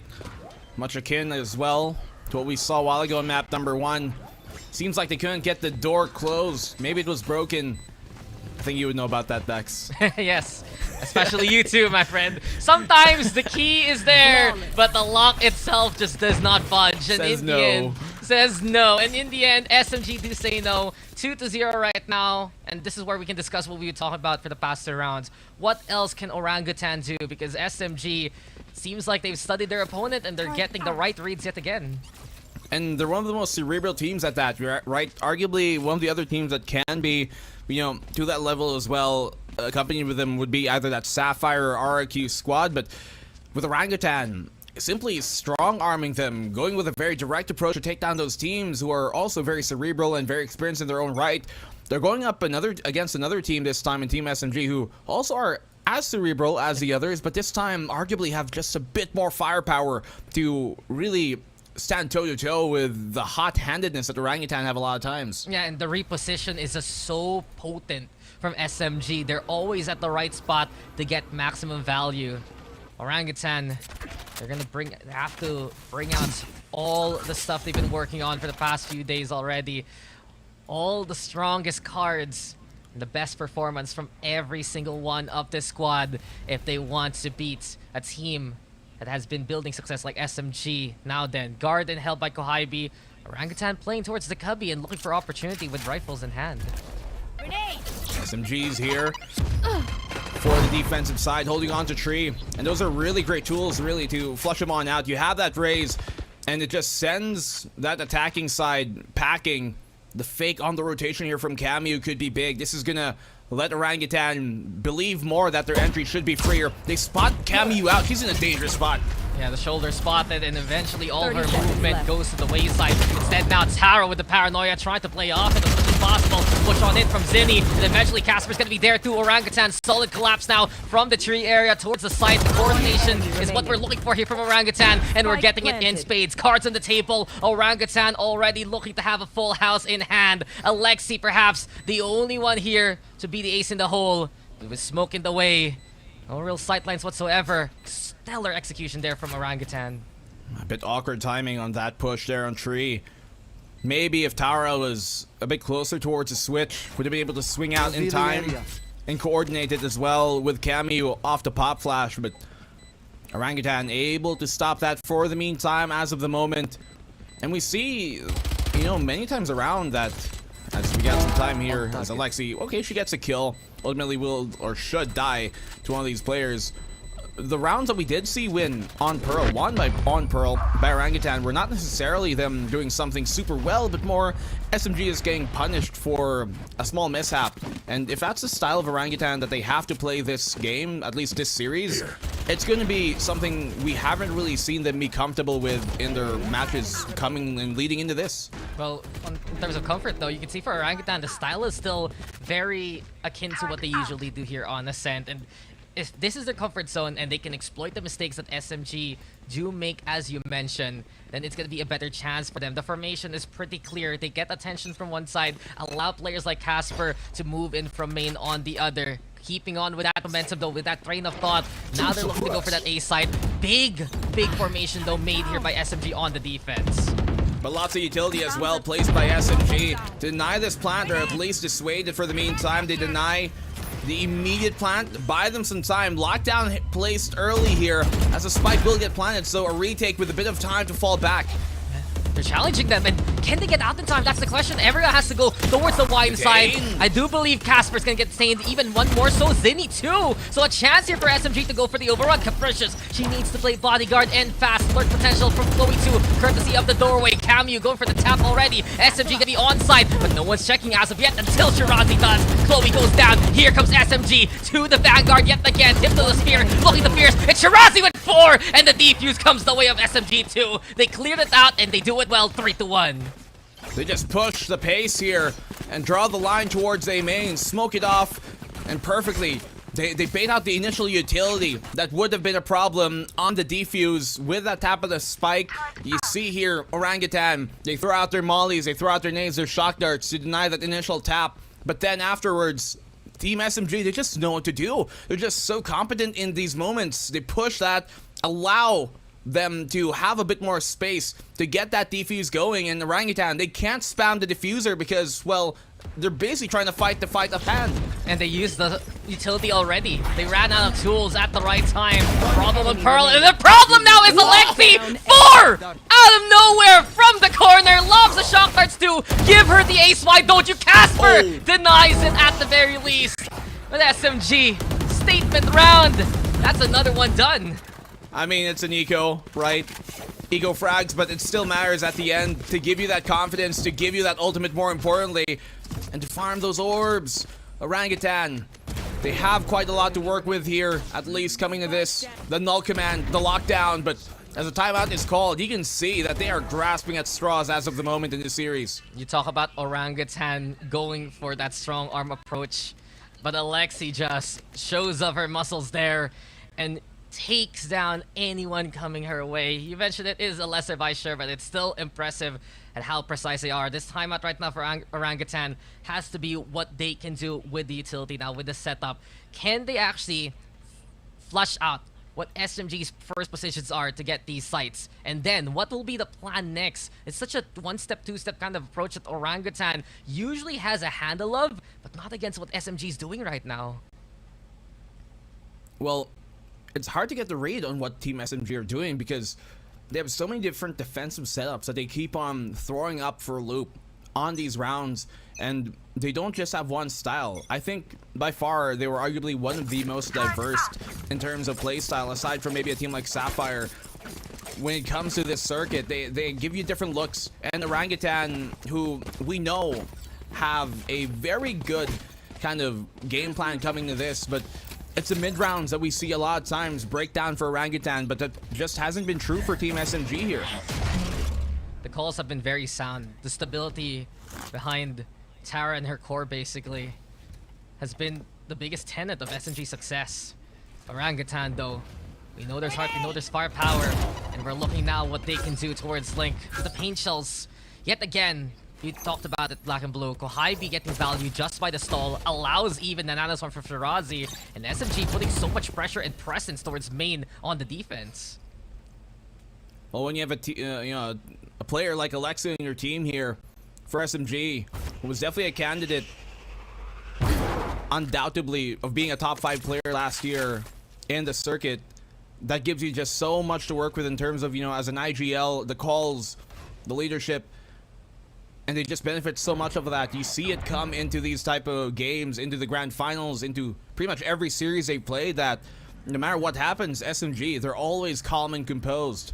And the composition now needs to stay stable on the A site. Null Command now gonna be the call. Orangutan trying to push on in. Alexi though, over onto the corner, and a huge pick, and another one here for Alexi. Magic made yet again from the same angle. Camu finds Phipps rushing on in, and eventually the round is over. But how the hell do you have that kind of composure there, Blackenblue? A Null Command coming your way, you still pop the ult and pop the KO alongside it.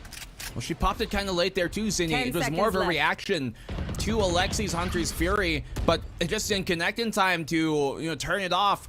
By the time she popped it, the second shot of that ult was coming towards her way, and there just simply wasn't enough time to make it happen. Team SMG holding on, and their defensive start impeccable.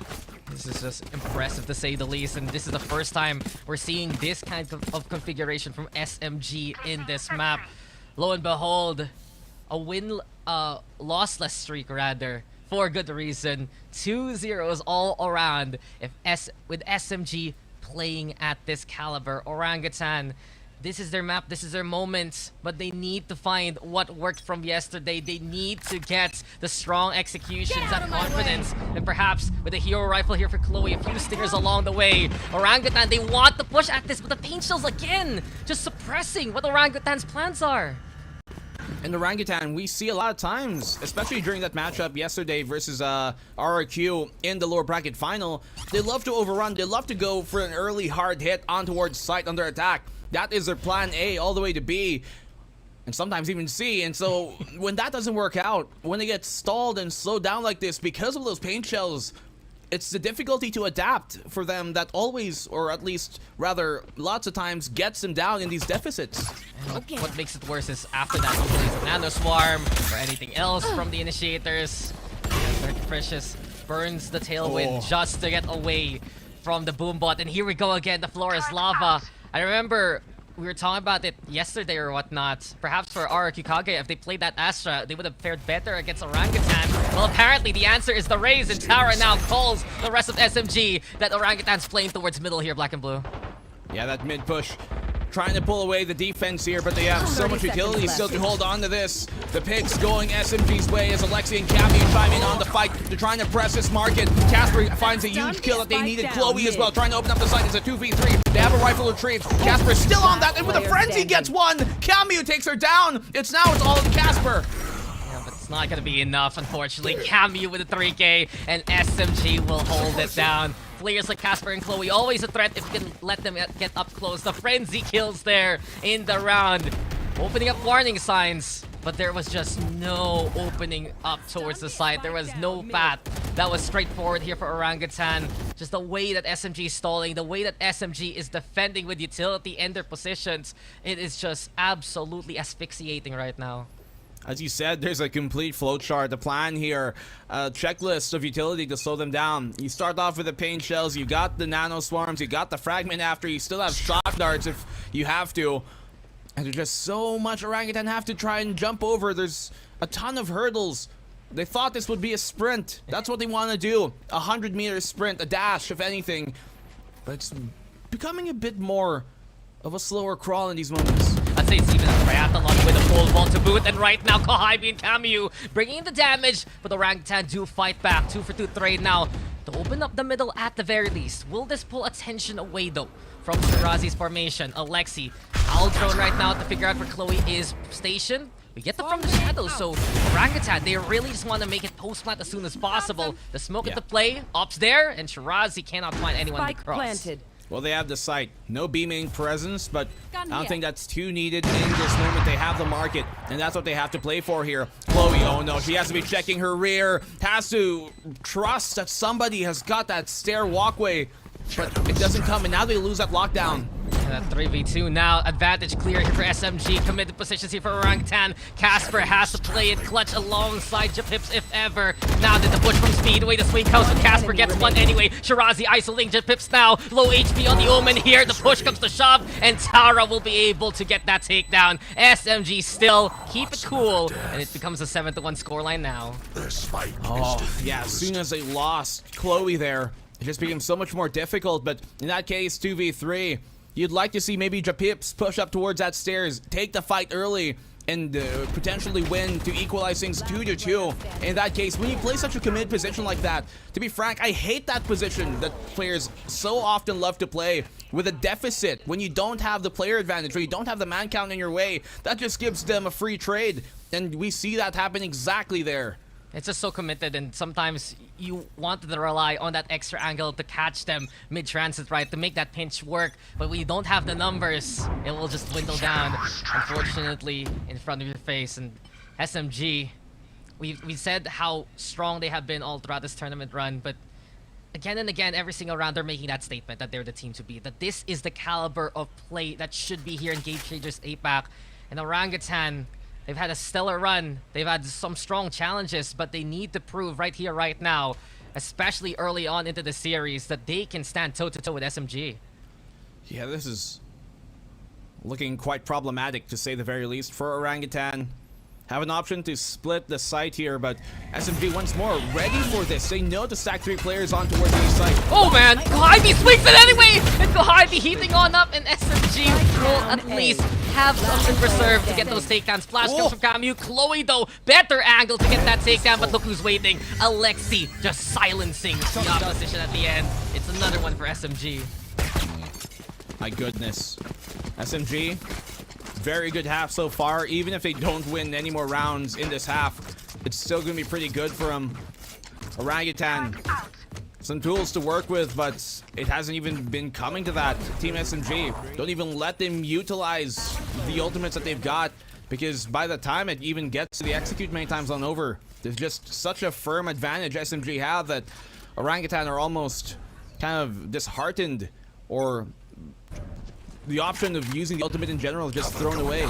It's almost never a fair fight versus SMG because of how SMG plays the positions. Orangutan, when they get close, when they have the angle, they are sharp. But it's a simple statement here for SMG. Don't let them in, don't let them see. Be the good util that you want to be, and Alexi already peppering the opposition. Kohibi even finds Cindy along the way. Chloe, though, big pick, opens up the site at the very least, but will SMG swing it from the rafters? Still, that's the question. Pulses come with the suppress. Doorway now broken. Kohibi seen by Jeff and gets that takedown. Shirazi over onto Cubby, though, and Chloe able to isolate that one. Another one here for clutch Chloe. Kohibi blowing up Zinni, though. High ground now here for the side of SMG. Tara finds a trade even, but it's 1v1, 2v2 rather. Movement yet again. Camu still pulsing for the side of SMG as the wraparound is there from Chloe. It's up to Tara, but Orangutan will make their mark. Finally, we get the round from them in such a hard route.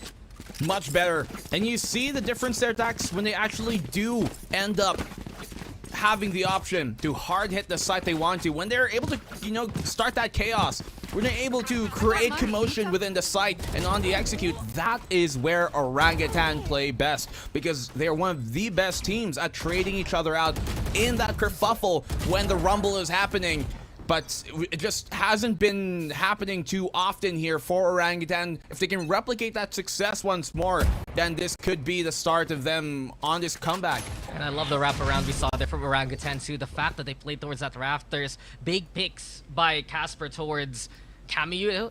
as well as Chloe just getting those instrumental kills to keep Orangutan alive. Said it before, Orangutan, they can play it clutch, especially with crucial players, and they do it yet again now as they're looking to go for that B side. Hunter's Fury, though, the call to begin with. Seems like Alexi trying to contest from the other side of the map, from the shadows now. Trying to guard his intel. Execute here. Cammy, though, falls first. Shirazi still alive by the staircase, but Chloe has her number immediately. Showstopper Prime at the ready. Gets to take down. Alexi's there too. And Gohaibi keeping it critical now. Chloe, though, danger close. Dynamic Chloe still fights back. Paranoia is there. And a bit of a regroup. Tara, though, caught in the reload. Able to transit over to the corner inside. Doesn't know here. It's a 1v2.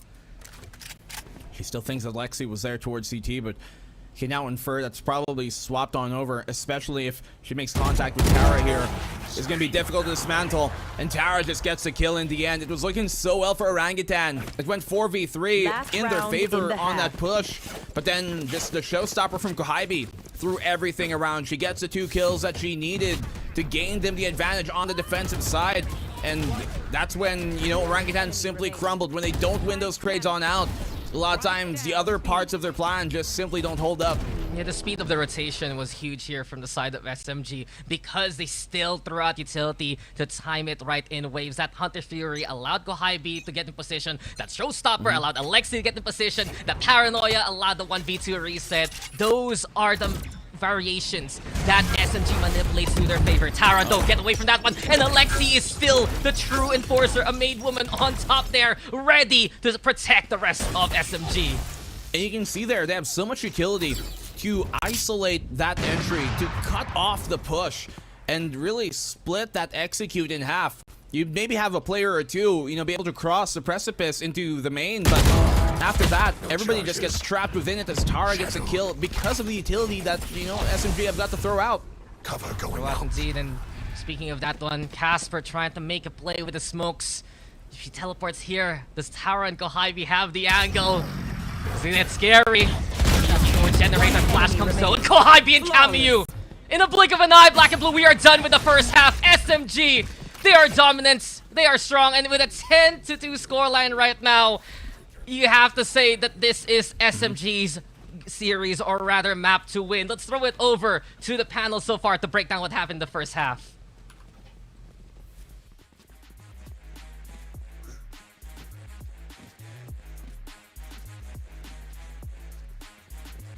I mean, it's pretty much looking like, you know, series there, especially since Daks mentioned that, like, you know, he corrected himself, but I wouldn't, just because of how dominant they look. Again, this tag team, this conservation of energy from Team SMG. Earlier, it was Gohaibi and Shirazi. Here on Ascent, it's Shirazi a little bit and Alexi. My goodness, Zahk, the moment there's point of contact from, like, either one, it's a double or at least a quadruple. Just like round 5 where Alexi pulled out a 4K that was too fast for anybody to see. Oh my goodness. I remember typing to you about the previous round. That was a nice retake, huh, Mika? And then I looked And back it was at my done. screen, and then it's just like, wait, what? 4K from where?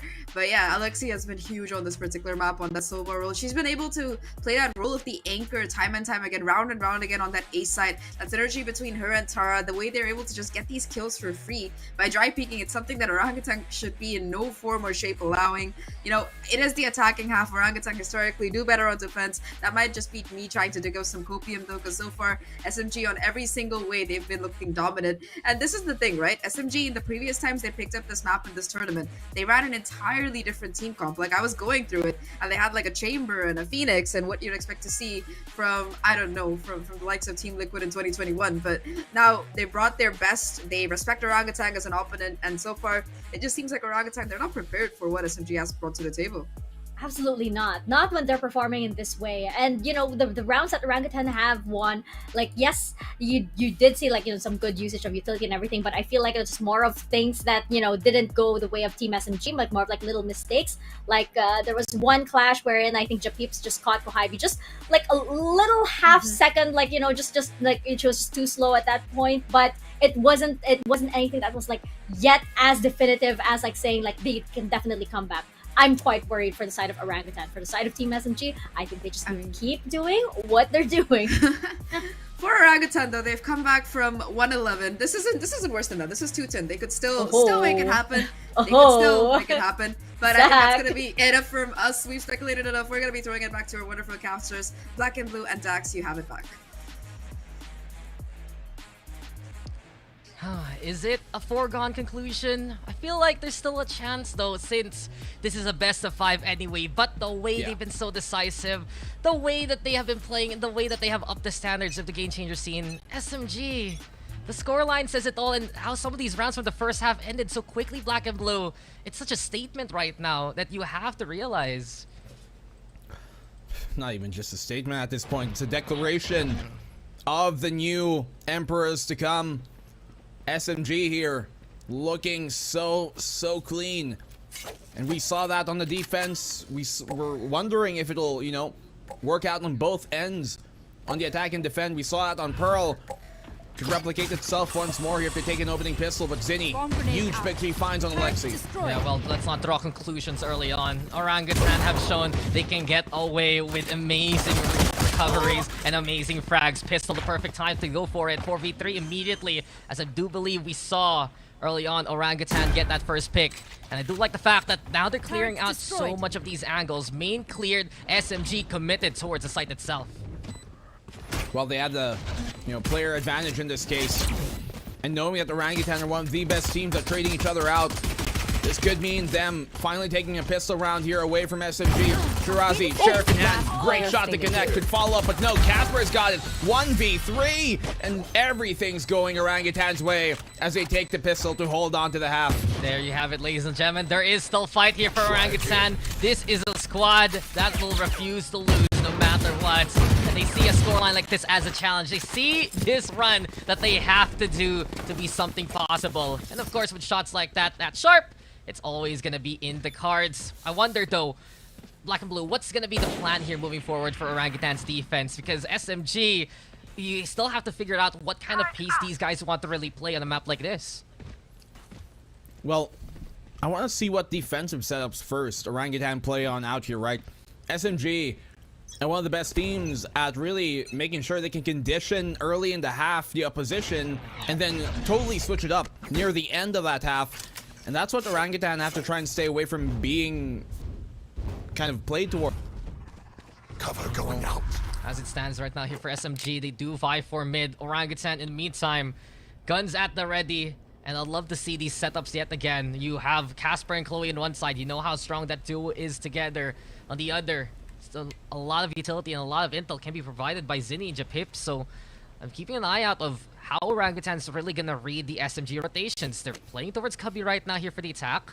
Alexi moves away. Oh, doesn't even know Wine's there, so is Orangutan prepared for this? Seems like they're keeping an eye out already of this part of the map, especially.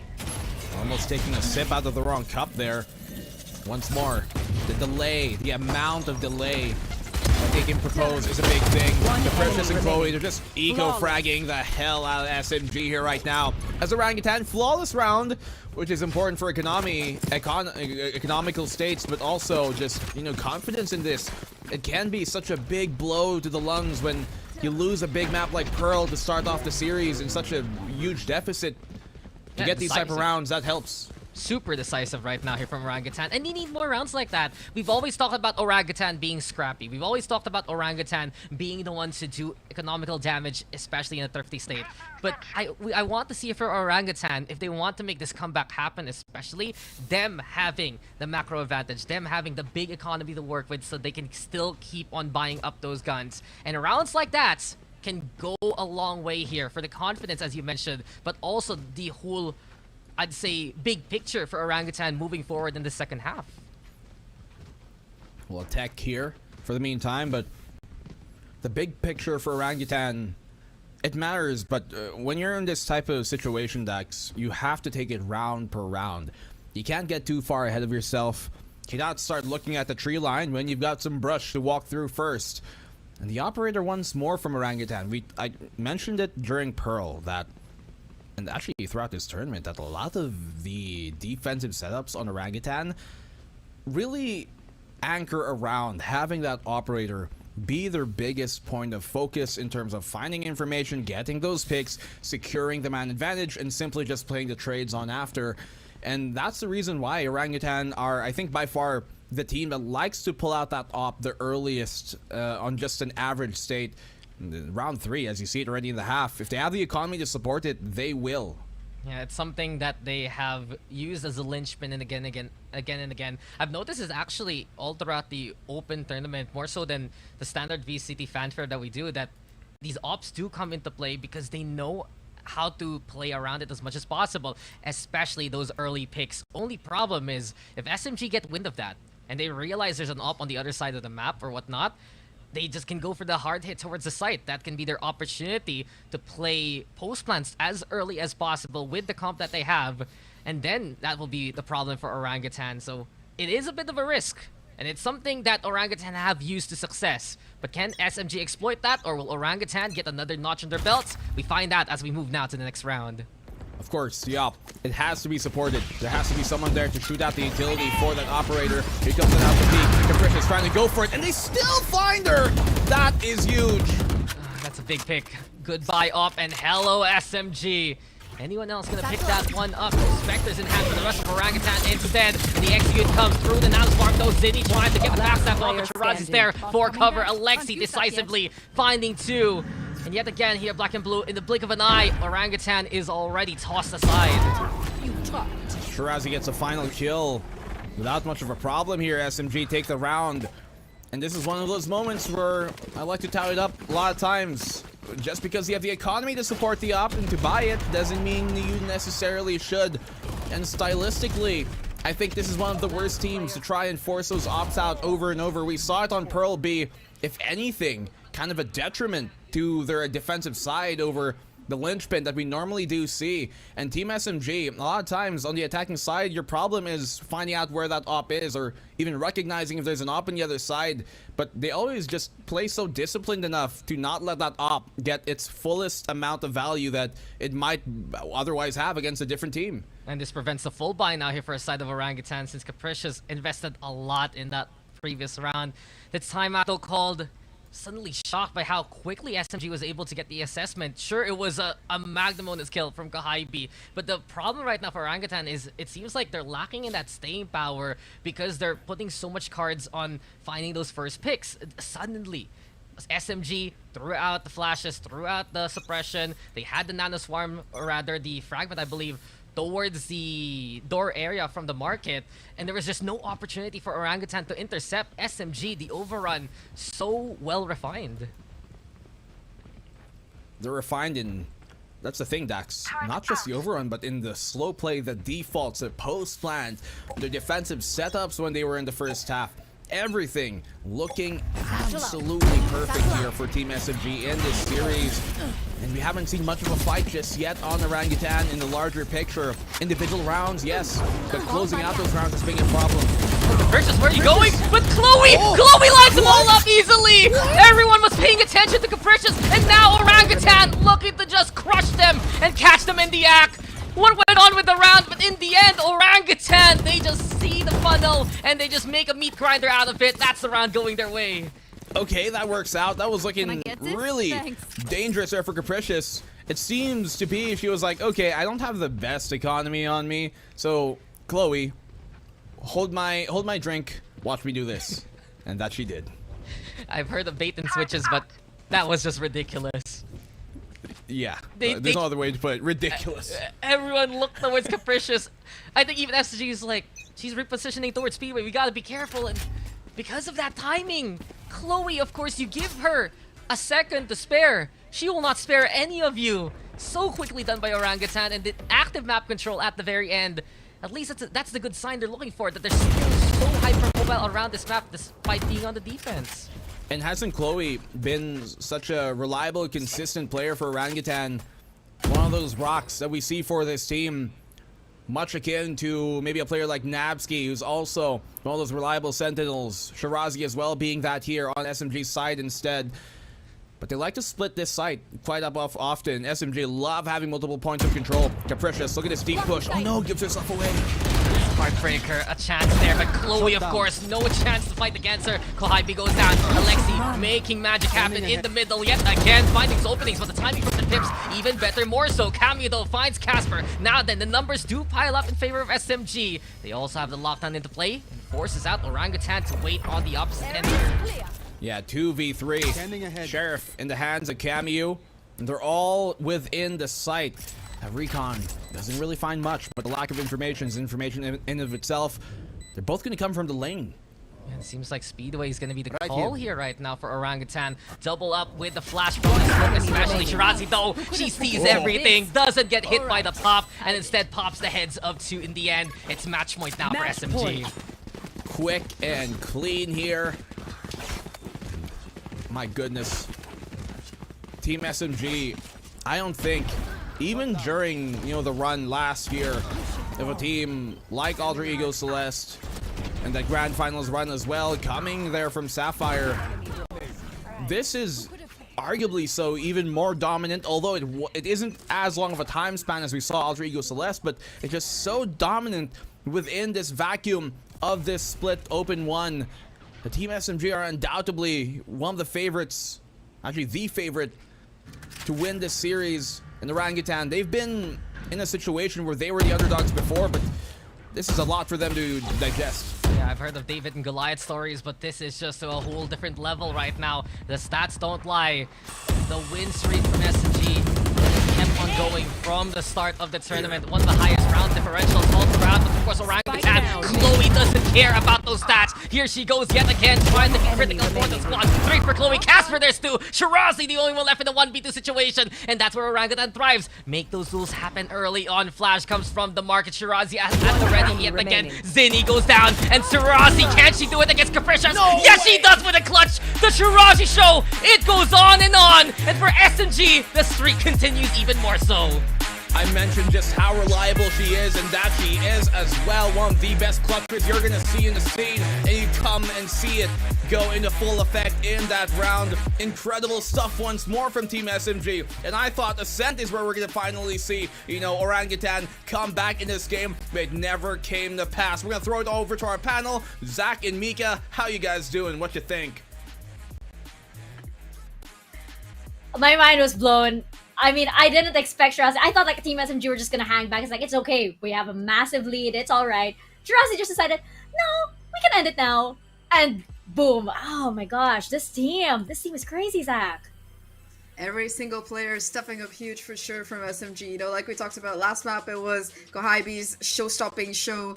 That's a pun on the race. But I think for this one, like you mentioned, Alexi was huge in that first half. But once that side swap happened, it's like Shirazi woke up. It's like her inner, I don't know what she was doing last night, what she had before coming to play today, but she is definitely hitting every single shot. The last 1v3 was just beautiful coming out of her. But I think that for SMG overall, it's just them looking to be the stronger team on every front, whether they're able to hit these shots, taking advantageous confrontations. I think one of the greatest points that Blackenblue brought up during his cast was that Orangutan, they're great at hard-hitting sites, but they never ever had the chance at all today. Yeah, absolutely. It's so difficult. I mean, look at this. Look at the scoreline. And SMG has been doing this, since we started this tournament, actually. And by the time the side switched, it was just too much of a big differential.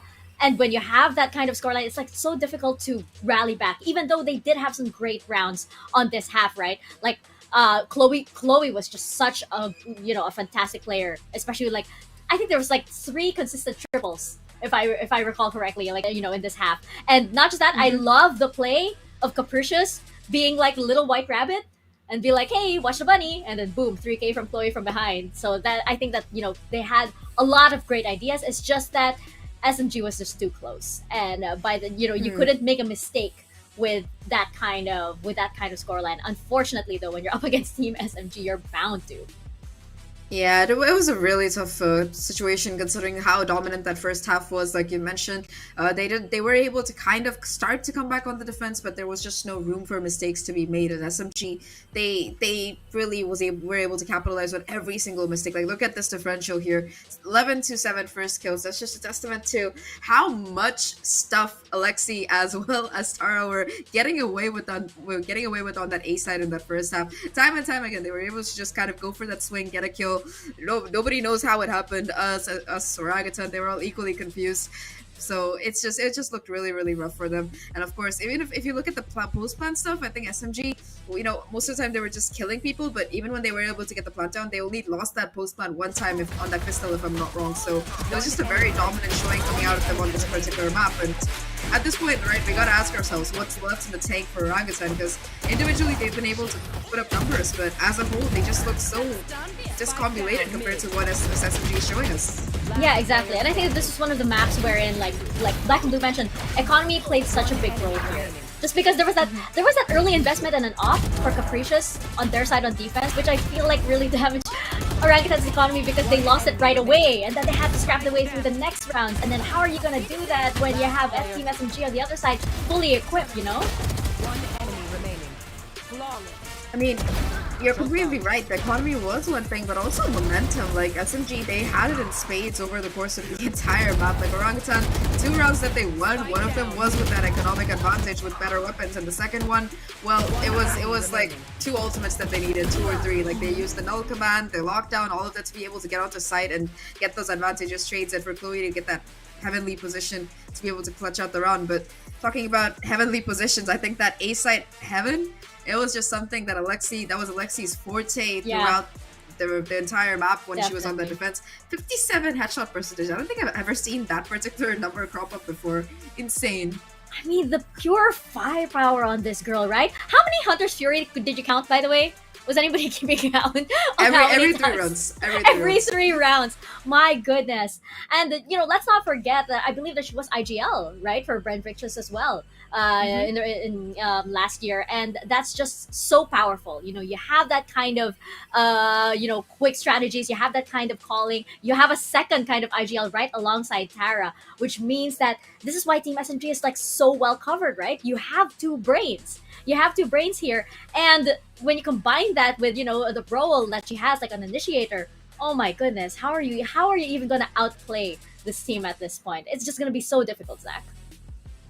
Definitely think so too, but map 3, this will be the true question whether Orangutan they can make a comeback, or whether SMG they're gonna be what Alter Ego was in 2021, winning entire opens without dropping a map. They have a chance to kind of cement that feat into 2023, which I don't think any other region has that really going for them. So they will be able to kind of get that done. But let's see who will come out on top on Lotus. Before that, we're gonna be taking a short break, so stay tuned.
Welcome back, you guys. You are watching VCT Game Changers APAC, and you are back with Mika and Zach. And it is currently 2-0 in favor of Team SMG with Pearl and Ascent in their corner. Now we head into Lotus, and Zach saying this is one of their best maps is an understatement. Pretty much so. I think the one time that they have picked it up so far, they were able to pull off an extremely dominant win against Sapphire. 13-2 if I'm not mistaken, so definitely a map that they've proven that they have full control of, and I say this with all due respect. They were even running I think that when they did play this particular map, they were running a Neon on that duelist, which is a particular pick that I haven't seen before. For Orangutan though, I still have a little bit of hope in my heart, because this is a map where they lost before. They were able to kind of bounce back into this when they played Kaguya on it, not once, not twice, and they were able to find revenge, but it went all the way to overtime. It was super scrappy, and if you consider that SMG, they were able to win 13-2, it just shows that overall their preparation might just be better, unless Orangutan, they have some tricks we haven't seen yet. Yeah, with Orangutan, this was their last stand, right? Yesterday against RRQ Kaguya. And we could probably say that, they might want to do it again. But again, that dominance from Team SMG, that dominance from the very beginning of the series actually is just undeniable so far. And Team SMG, it doesn't really look like they've really truly been pushed to their limits just yet. We're not hitting that cap yet. Orangutan, though, they're gonna have to dig deep and really, to pull every single cent that they have out of them in order to take this this map to even an even scoreline. Chloe is playing out of her mind right now, I should say, but will it be enough for Orangutan? I think it has to be a team-wise effort. Like you mentioned on map number 2, Chloe definitely woke up, especially in that second half. You also saw moments of Casper coming out on map 1. So these two, they've been stepping up to the plate, but the rest of the team has to kind of buckle up as well. Because on SMG, it's been a team-wise effort so far. The reason why Tara doesn't have kills is because she doesn't need them. Everybody else is already getting them. When you have Alexi getting 4Ks and Shirazi getting 3Ks and Kwaibi getting an ace, you don't need anyone else to frag out. It's okay. But Orangutan, they don't have the same luxury, so they're going to have to kind of buck it up here. Exactly, and we do know that this is a roster that's still, there are a few new members, so they still kind of have to get it together.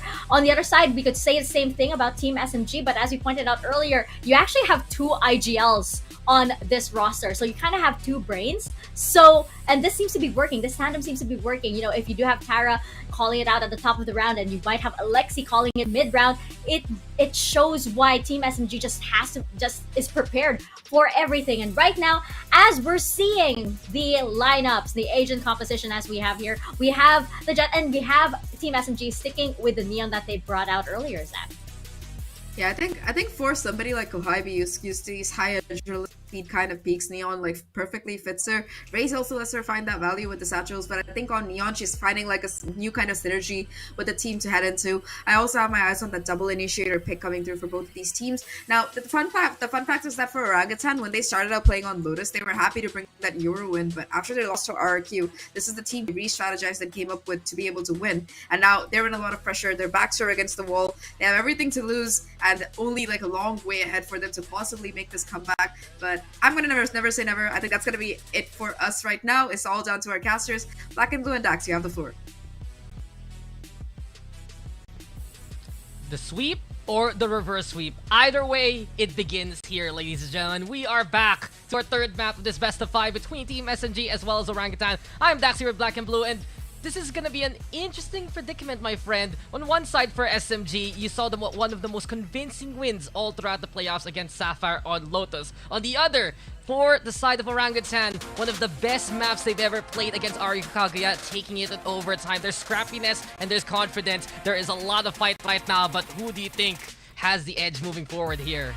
I mean, it certainly has to be Team SMG, right? The great performance versus Sapphire was super convincing as opposed to the overtime win coming versus RRQ there from Orangutan. But as you said, Dax, it's do or die, now or never. Failure or falter going to be difficult now for Orangutan now that they're down 2-0. Still, though, possible? Yes. Probable? Unlikely, but I want to see them prove us wrong. I want to see them at least give us a new map here. And as Zach talked about, they're bringing in that Jet comp that we saw them play last night. Yeah, it was better, especially compared to the Yoru shenanigans they were trying to do beforehand. But SMG, so active on the map control. Zach also mentioning about that Neon really suiting Kohabi's needs. Precious though with the takedown on Kami. Japips also finding Kohabi's Orangutan already with the advantage until Alexi is able to stabilize. She's been an absolute rock in the mid-round. SMG making it 3v3.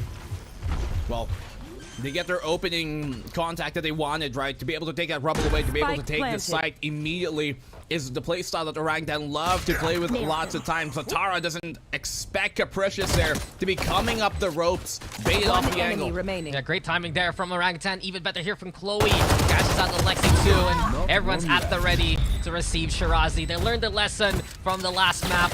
Don't just go one by one against her, and it will be the pistol going the way of Orangutan. Yeah, great start here finally for Orangutan. To secure a round like that means big possibilities for them moving forward.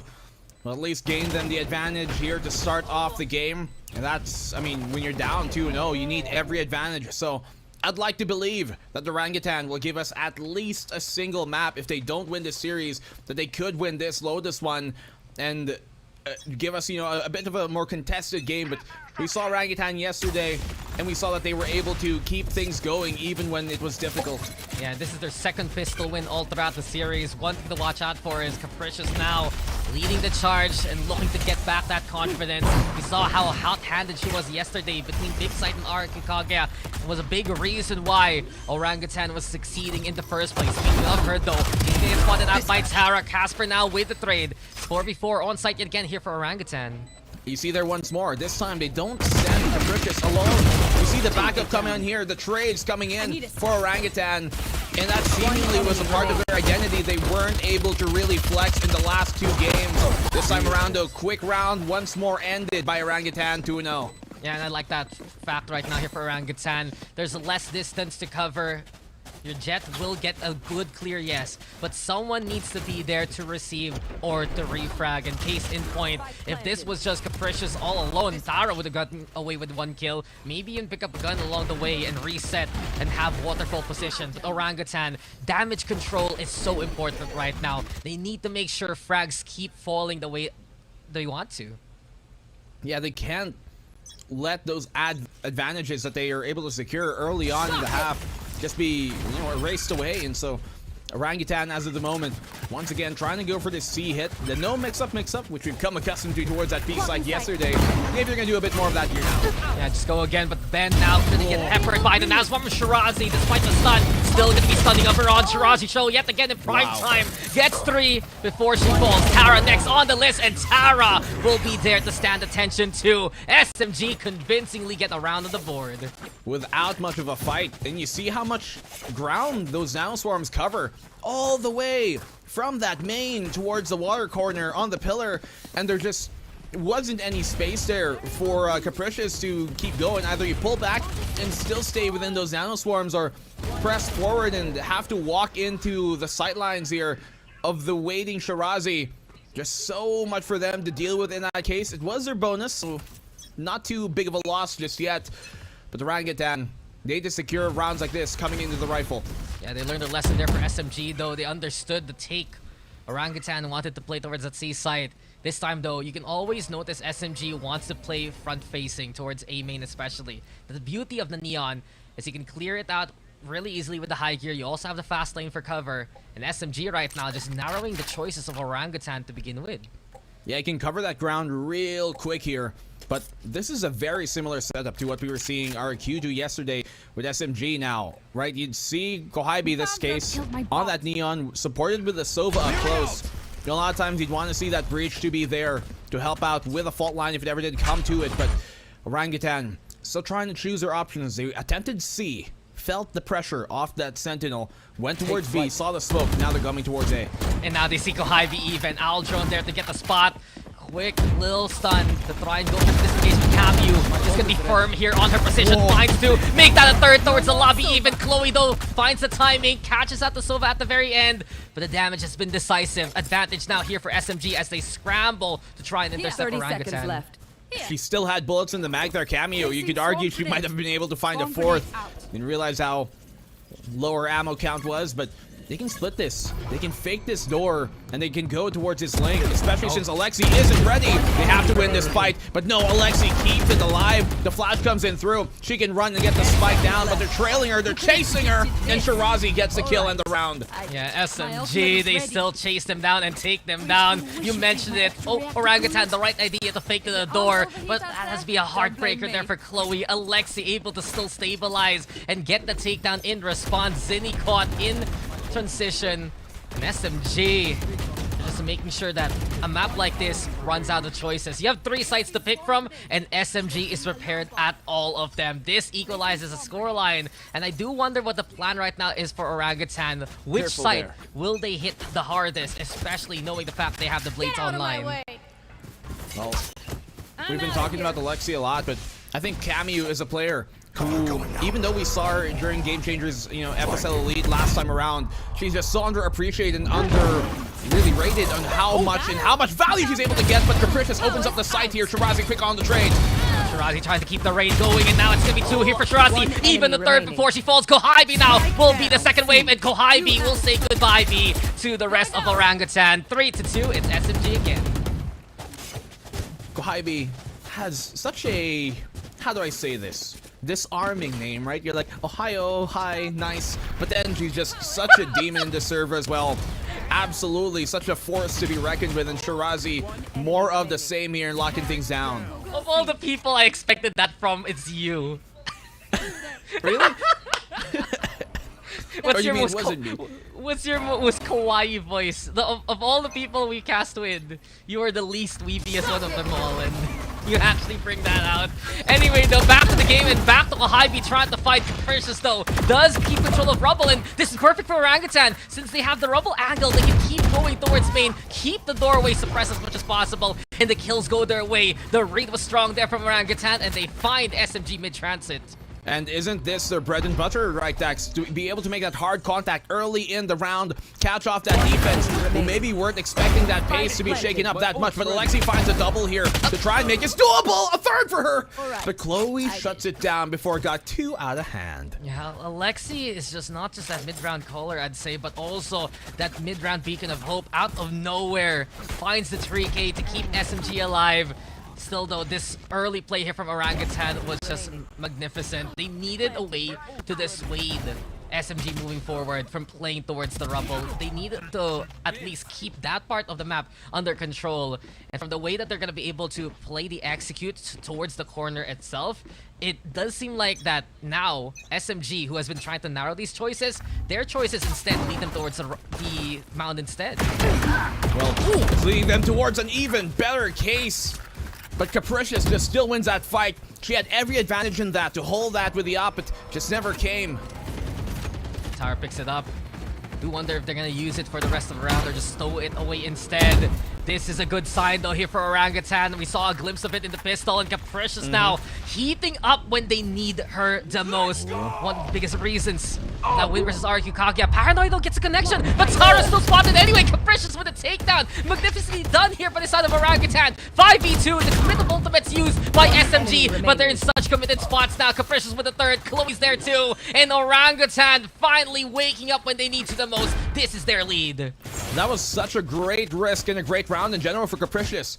She finds the opening pick there towards that stairs, and even with a player advantage, you would wonder, like, why would you try and push that smoke? It's because they knew that Rolling Thunder was available from SMG, and we saw yesterday versus RRQ that when RRQ had reinitiate and retake utility and ultimates like the lockdown, it became a big problem for the post plan of Orangutan, and so they pressed the issue. You see her push that pace, you see her cut into the lines when they least expect it, and they win the round because of it. Great stuff here from Orangutan. But SMG is now putting even more forces towards that A side. Orangutan wisely backing on away. The assessment here from Orangutan looking a lot better compared to the past 2 maps. This is their chance here. It's a best of 5 for good reason. There's so much more to play for, especially if Orangutan is able to win it. But SMG, they're even holding closer towards lobby. It's an equal stake for them. Does the Aldron get any kind of intel? I do wonder if it spotted out Kohaibi. Still though, because of all the antics of SMG, OGT decided to move towards C instead. Well, I mean, that one way alone should alert them of deep presence there towards the rubble from SMG. See, Shirazi realizes there's a lot to come her way, so plays back instead. Knows all she has to do here is make sure that Orangutan don't simply take CT without much of a fight as the plant goes planted down. Spike Very nice planted. Shirazi over onto the corner, and she is just a hair's like away, tries to thread the needle, hits the shot on the Gypsies eventually. Overdrive though into play, but Capricious and Casper keeping it cool towards the hallway itself. Cameo now from the waterfall, and Tara does find at least one. Cameo with another one. Alexi taps it down too, and SMG looking for pain, looking for the power, but Casper has control in the clutch. Orangutan to survive that round. That was great help there for Alexi.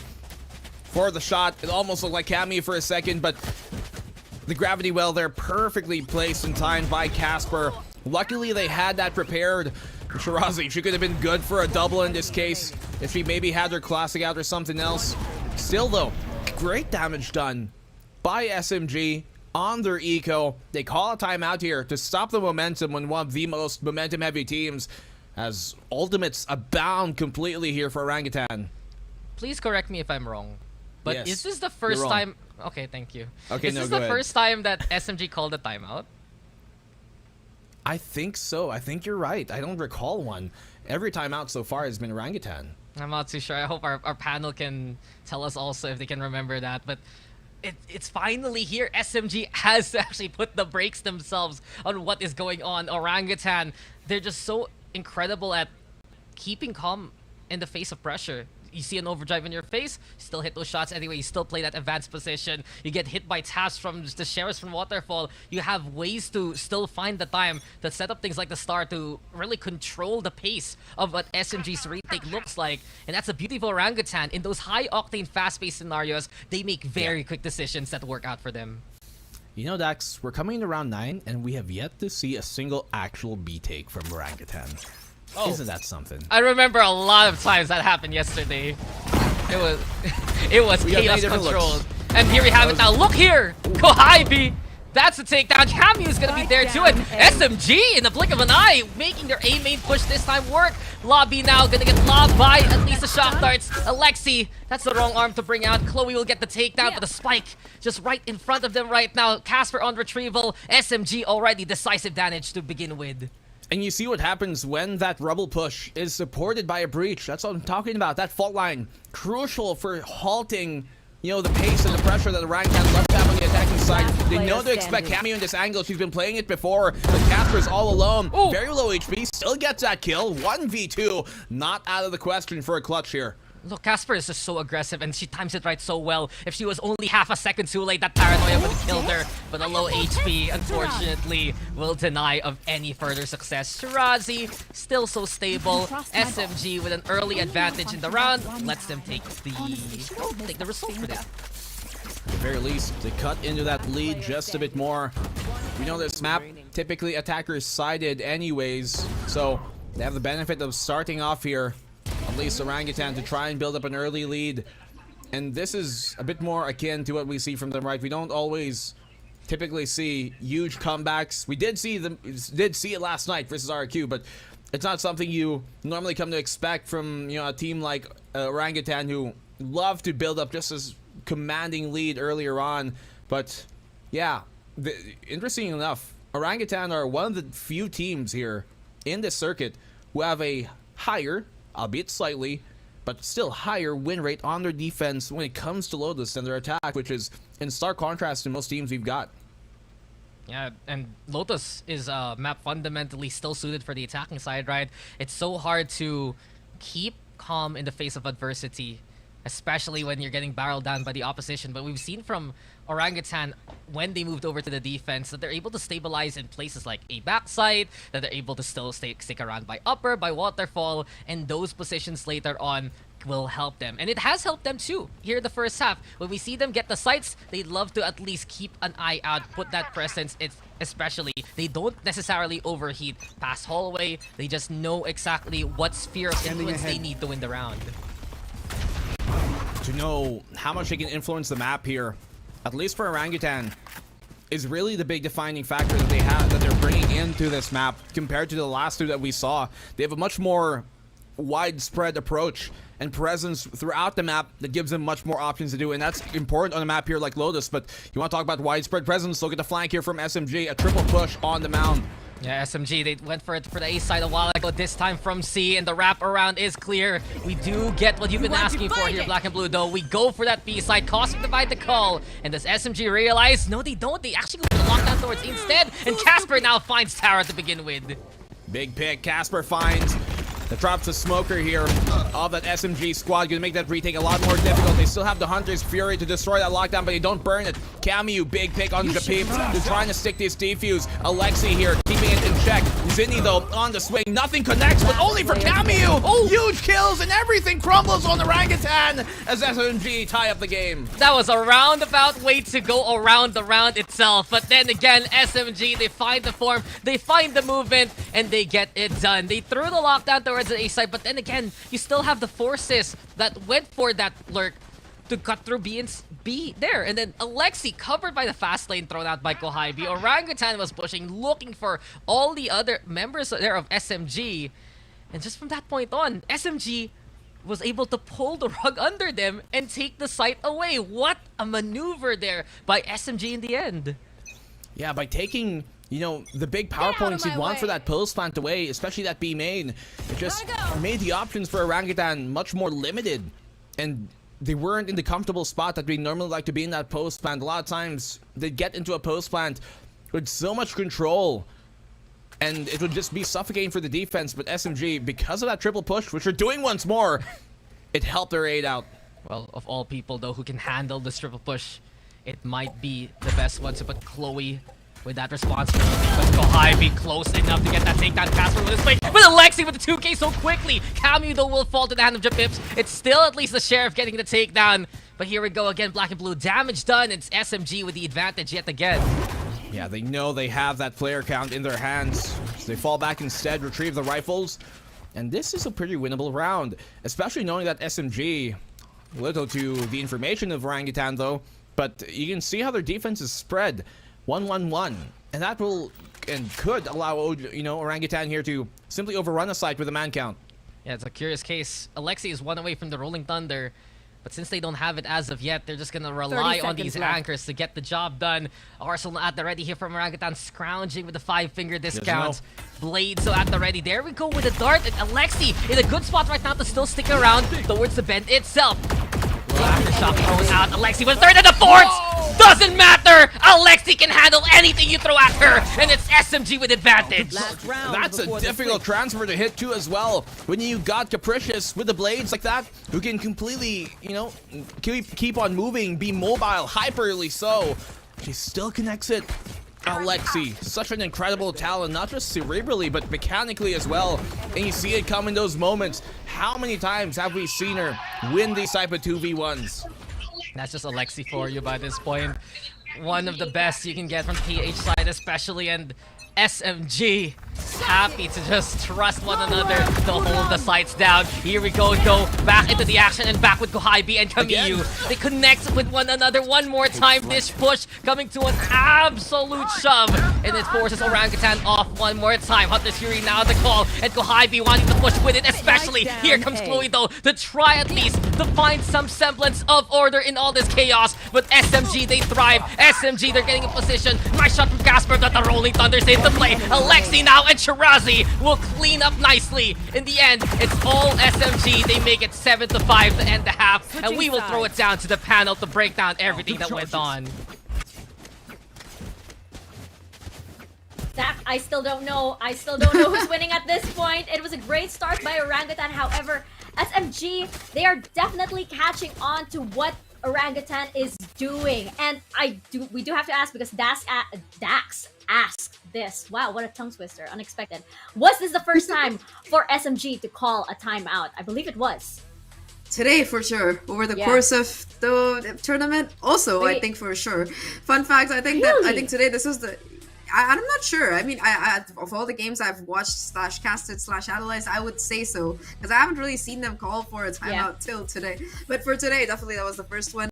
I think that overall, SMG, they're sticking to what they do best, just hitting some insane shots, but also some really good adaptations coming in. Like the one time that Kohabi and Kamiyu got shut down towards that A main area, you immediately saw Alexi come in there with that backup on the breach, being able to quickly rotate over. And of course, at this point, Orangutan, they've definitely put up a much better performance. I think that they've gotten a much more even half heading into this, and unlike, I think, Black and Blue wanted, they have a better win percentage on that defense. But all things considered, knowing how SMG like to kind of go for the juggler on that attacking side, it's going to be a really tough fight for them.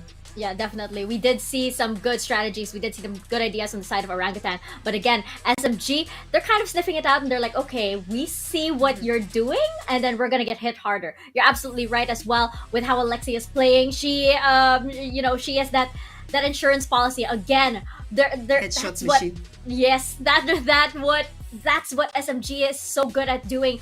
They do have that initial, that initial attack, whether they're on defense or attack, by the way, and then they have Alexi bringing up the rear. So it just seems like there's so many levels to SMG. It's going to be so difficult for Orangutan to try and break through, but there is hope. They are giving the best fight they've had yet. Oh yeah, for sure. I think for SMG, it's like kind of like like you mentioned, a level or layer system. Like yeah, you break through Kohabi, you have to deal with Kamiyu. You break through Kamiyu somehow, you have to deal with Alexi. And so far, Orangutan, they've just kind of struggled getting through those different lines of defense. But now it's gonna be a side switch. It's gonna be, if I'm not wrong, SMG who are on attack right now. So let's see if Orangutan can continue being a bastion. Over to you, casters. Thank you there to Meek and Zach. No tongue twisters necessary whatsoever. But truth be told, I do wonder how Orangutan is gonna look into this defense right now here, Black and Blue, because we've seen from SMG, especially with that Neon, there's a lot more space to take than anyone would expect. And it comes by force.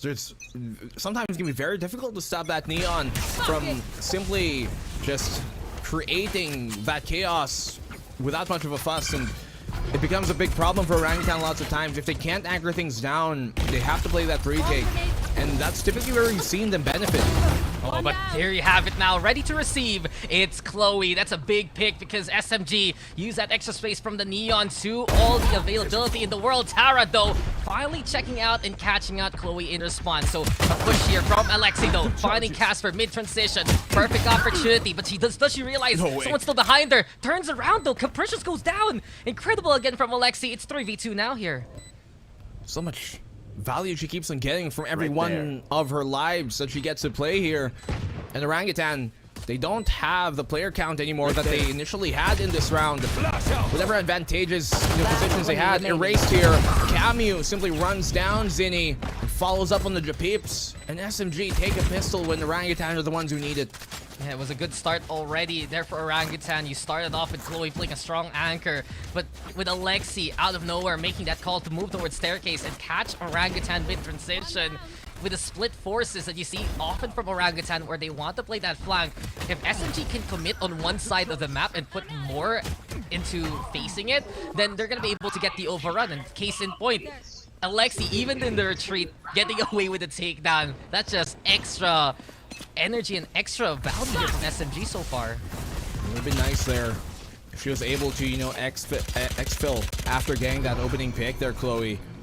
Hold on to the 5v4, play the retake, because anchoring down hasn't really been the strongest suit so far, and there's no way she gets away with this. Tara, quick on the swing and quick on the side take. Flash is perfect, but it's not enough firepower to get the takedown. Here we have it now, SMG just looking to collect those takedowns. Kohabi already messing with the corpse before anything else, but this is what we're talking about. SMG's offense is so high octane and high distance. They get so much of the map so quickly because of that Neon and the breach together.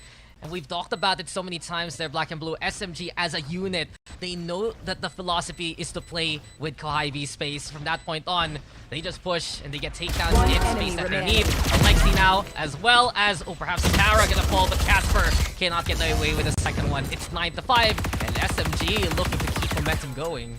To have that high octane, why is there a default Spectre? Not that I'm flaming on it, but where's your skins?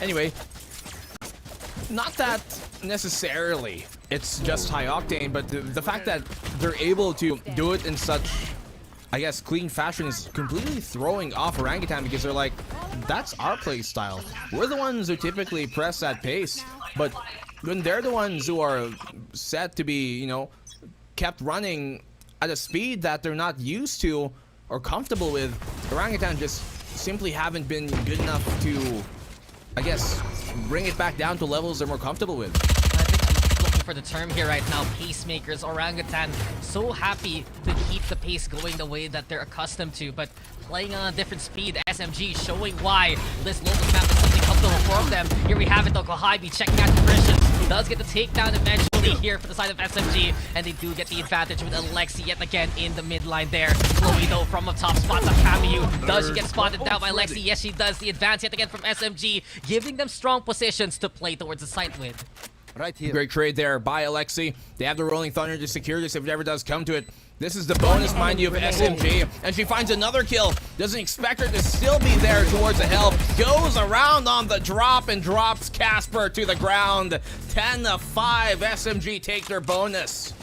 This is just Alexi's game, and we are witnessing it. A 4K on the bonus. SMG on an absolute roll. And now with the Rolling Thunder, it's not just strong arming by this point here, Blackenblue. It is just commanding here from SMG. So many times we see this backside of a...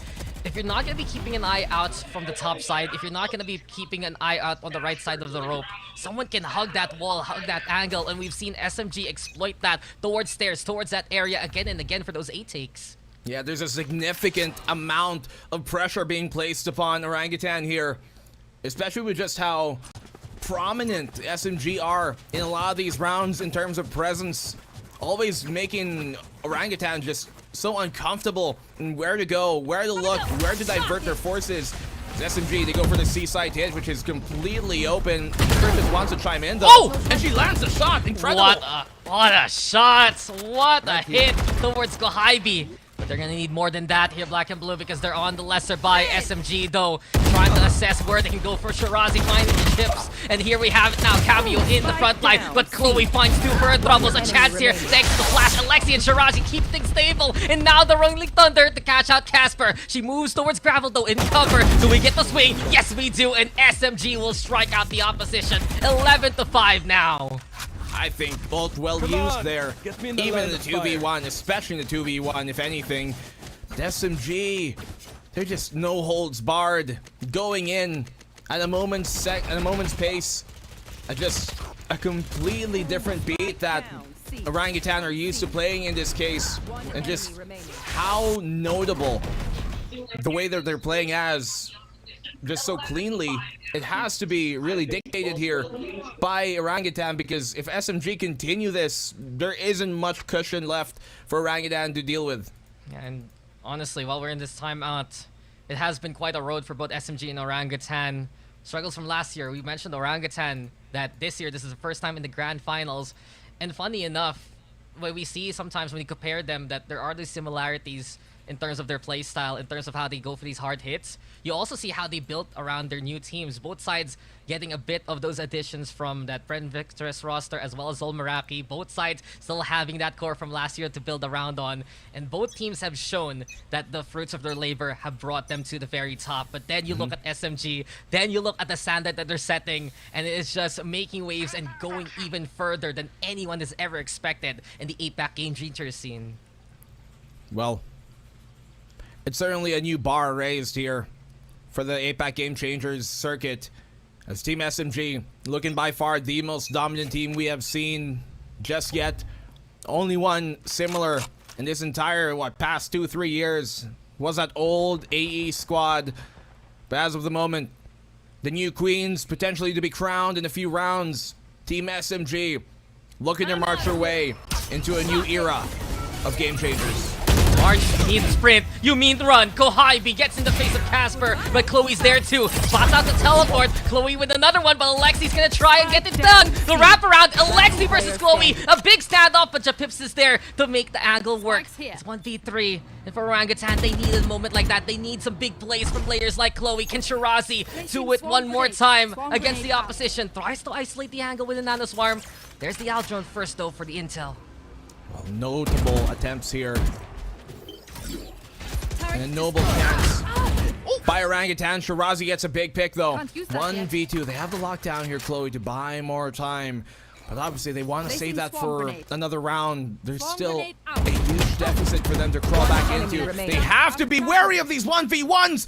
It's Shirazi versus Chloe. Killjoy v Killjoy. And she connects just to keep Orangutan alive. A quad for Chloe. The confidence from Chloe is just outstanding, and she just comes in clutch My yet ult's ready. again from Orangutan. Clutch Chloe all throughout the day, saving the round for the side of Orangutan when Shirazi was able to isolate these angles. A bit of deja vu from what we saw at the end of Ascent, but Chloe, she's just so strong at making those duels happen, finding the right angle at the right time, finding the opportunity.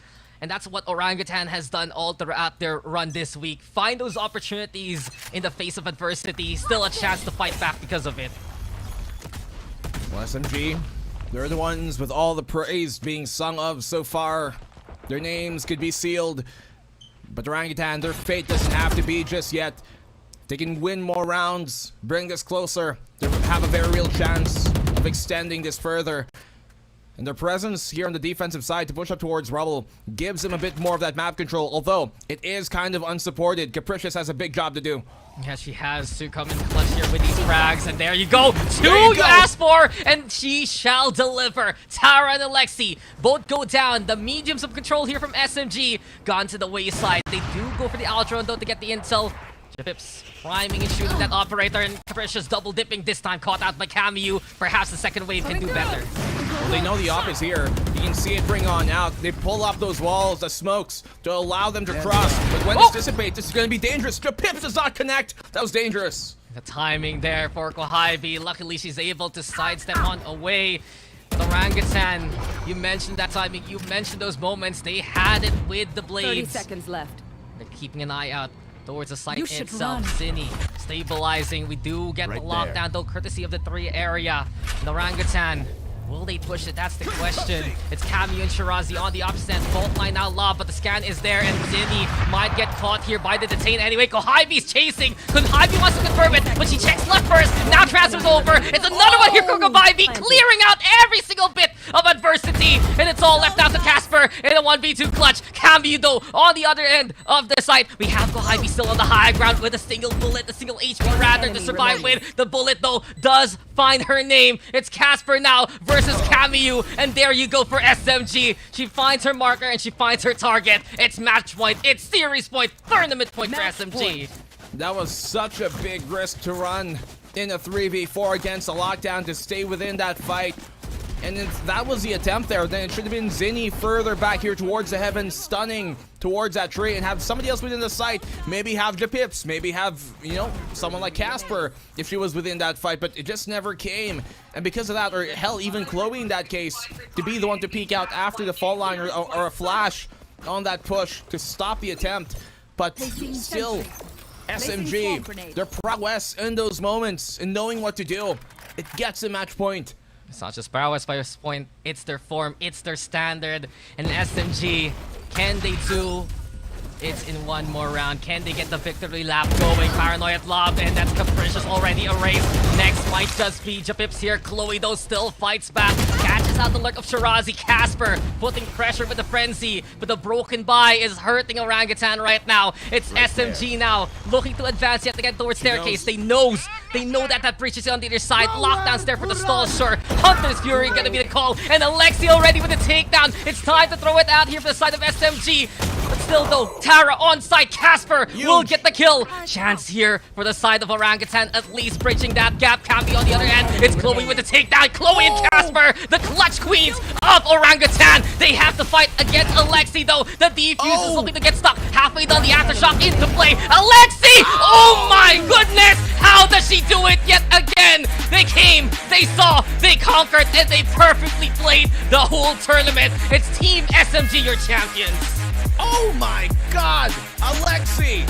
What a game, what a series, what a player, and Team SMG, what a team! Complete dominance all the way through. How many maps is that right now? 21 maybe in a row that they have not dropped throughout multiple series, throughout their entire run in the playoffs, did not drop a single map in the upper bracket, and that is why they are your game changers. 2023 Split Open 1 champions. They are just changing the game, changing the field, and changing, I'd say, what it looks to be like a champion. The way that they just won every single series that they had, every single map that they came through was just absolutely outstanding. Honestly, looking at this SMG roster, it's full of all-stars, right? But it's just the way that they have really pushed the limit and shown how far off they are from the competition, how much they have really upped the ante now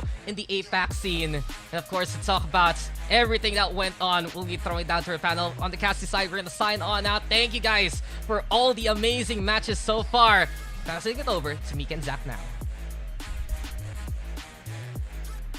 Okay, who jumped off of her seat at that last second? That was definitely me, because my goodness, you know, I just love how these last rounds, this last, you know, half, just had both of these teams just bring the best out of each other, actually, Zahk. And we can't deny that Orangutan are definitely a monster on Lotus. It's just that Team SMG are just the bigger monster here, and that is why they are our champions. Yeah, I think, you know, we'll talk about Orangutan first. I think that this has been their best tournament so far. They finally made it to a grand final, and I think that they will make it to many more. Individually, they have some things to work on, but overall, as a team, they have a couple of new players coming in. They have to build that synergy. It's going to take some time, but I think that they have what it takes to someday be a champion. But right now, today, it is going to be SMG who are our champions. 21 maps in a row starting from that Swiss stage. They haven't lost anything, and this finals, I don't think we've ever seen as dominant a final victory coming through. 13-4, 13-5, and 13-6 if I'm not wrong. All three maps just absolute domination coming out of them. And of course, once again, it is going to be Alexi on that MVP, multiple clutches that we saw coming out of this player. And you know, last year I always thought she was pretty good at aiming. It seems like she's on a whole other level this one. Yeah, she's just hitting those headshots. Absolutely. Nasty. What was her percentage again? 57. It was more than 57. My goodness. Then this is amazing, because, like, you know, you're of course next to a lot of other like aim monsters that you have here in this tournament too, right? And Alexi, I don't know what she had for breakfast today, but whatever it is, I wanted to, you know. But you're absolutely right. Orangutan, this is actually just a start for them, because as you mentioned, you know, this is the first open, and there are a lot more months to go before the second. I can't wait to see what they're gonna do to refine all of their strategies, because there were so many good ideas here, and all of these players, they did so well, especially Chloe, who just had a massive performance and just really was just that perfect anchor for the team of Orangutan, right? And it's just that SMG are just like, you know, for this tournament, they're better prepared. And we saw Alexi a while ago, right after the match ended and it cut to them. She was just, you know, her finger hearts and everything. She was very chill. She is feeling it. I swear, like, when I saw the poster for SMG winning, I was like, oh, these girls look so cute and wholesome and nice. And then I see them on the server and they're just absolute. Oh yeah. it's just amazing to see what APAC Valorant has to offer the world. If you do look at this stuff, I think that Fennel had the same kind of reaction when they went to that international Game Changers event X10 as well. But you know, this particular open, I think that since 2021 Alter Ego days, this is the first kind of really sweep that we're seeing over the course of an event. It's just fantastic work coming out of every single player. Like, even on Alter Ego, you know, we always had that star player to highlight. And Neri was always there kind of picking up that work. And for SMG, until this year, it was Kohabi filling in that same role. But now you have so many individual players just stepping up huge. You know, Alexi this time around a little bit less of a headshot percentage, dropping from 57 to 39. Not too much. Oh, I mean, I'm sorry, Alexi. that's still massive. I mean, like, you know, especially since she dropped from 57. That's the only criticism. That's the only criticism I have. But the Team SMG here, they're just the well-oiled machine, and you're absolutely right. Massive improvement from Orangutan, finally making it to grand finals for this open. More from them to come, and they'll definitely be one of the teams that we will look out for in Open 2. For now, though, Team SMG, our champions, our VCT Game Changers APAC Series Open 1 champions, and there is no denying it. Zach, correct me if I'm wrong, but they did this with a flawless record. 100%. 21 maps in a row. My God. Not a single one dropped. I think they took I think today was the first time out that I saw them take. Maybe they took some That's all. before, maybe I missed it. But yeah, they've just looked so precise. And I think over the course of the entire day, aside from those bonus rounds, there was only like a couple of rounds, that too in the third map, where there was like an eco coming in. But I hear from production that we do have our winner's interview coming in, and it's none other than our favorite, Alexi, over the course of the day. So let's see what she has to say after this absolutely dominant stomp of a victory, because there's nothing else that we can really call it. Absolutely. I mean, again, they did this flawlessly. So this roster, we can proudly say, has not dropped a map, a series, just yet. So let's bring on Alexi over to your screens. Alexi, are you there? Hi! You guys hear me? Hello! Hi, Alexi! Hi! Congratulations, first of all. You guys had such an amazing performance. I mean, like we were just discussing, you guys have not dropped a map just yet. What do you guys have to say about that achievement? We just expected our run this open, and we are very confident to it.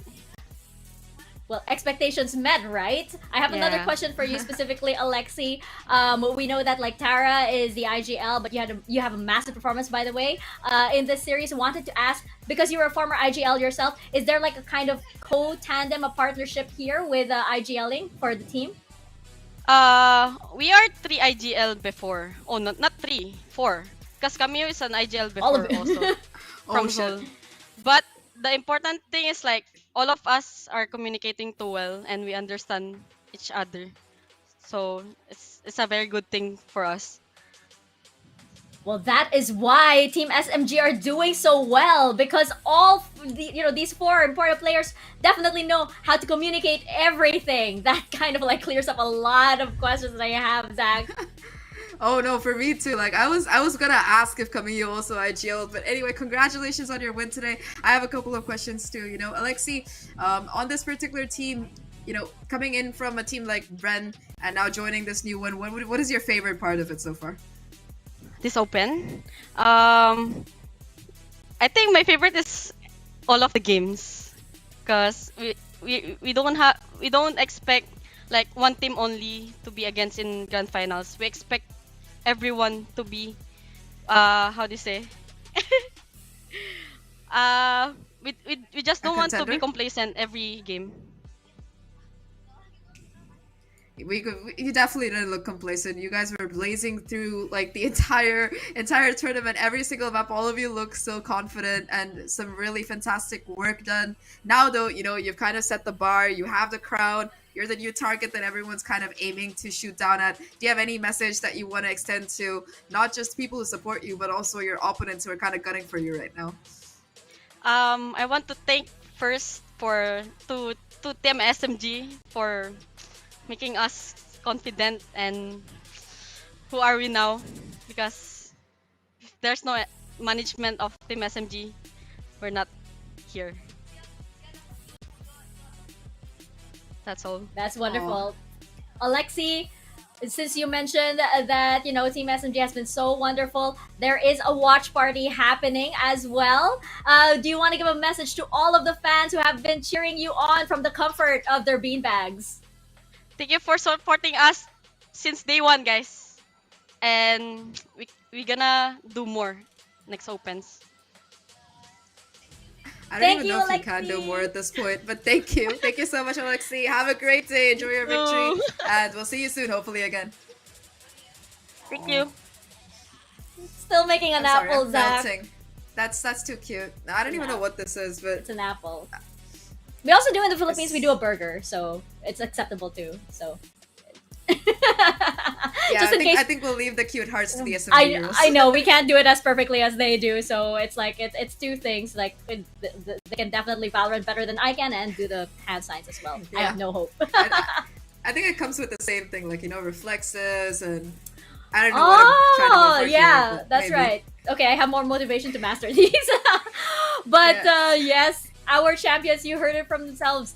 This is not just like a two-headed dragon. Apparently, we're dealing with a hydra here, so it is gonna get even more competitive. I feel for all of these teams here in APAC because my goodness, Team SMG, they have that 4 IGL strategy. No wonder the strategies are so clean and clear because all of the members on the team have such a clear idea of what to do. Yeah, I think last year when we were heading into LCQ, it was Tara and Kohaibi going for that co-IGL roles. But this time around, it is going to be, like you mentioned, that 4 IGL. I knew that Alexi was IGL. I didn't know that Kamiyu was also there, but just insane stuff coming out of this team. Big brains, big aim. Just fantastic work. But, this bracket, it's testament to what SMG have achieved here. They've swept through every major team. They started off with South Asian newcomers, Global Esports, and all things considered, I think that Global Esports, they had the best kind of performance against SMG over the course of this tournament. They were able to pull off like at least one close map. I think it was like 13-9 or something. But yeah, after that, it was just a stomp. They 2-0'd Sapphire, 2-0'd Kaguya, and now 3-0 Orangutan. Like, they haven't dropped anything. They haven't slowed down. Yeah, and I don't think that's gonna stop for the rest of the year. I mean, these girls are just getting started, just like all of our other teams here at Game Changers APAC, As we mentioned, it's just the top of the year. Can you imagine what all of these teams are going to look like when we get into Open 2? And I think it's wonderful to see this because it fully encapsulates, why it's so important for VCT Game Changers to keep going because we see these teams evolving now. We see these ladies, coming into their own and really getting empowered. It's like, oh, this is what you build on after, setting up this kind of league at this kind of level for these ladies. It's so exciting, Zach. Yeah, I think that over the course of this tournament, SMG, they've kind of exemplified what happens when you bring the best of multiple regions together, give them the resources to work with. You could see them in their boot camp. They look so happy to be supported. And this is what players like this, women like this can achieve when given a chance. And it's just so hopeful and it makes me so happy. But I think that hopefully we see more of this coming out of the rest of the teams, more boot camps, more infrastructure. But I think for this Open, at least, that's going to be it from everybody here at VCT Game Changers. It's me, Zach. With me here is the wonderful, the one and only Mikafabs. And we will see you again next time for sure.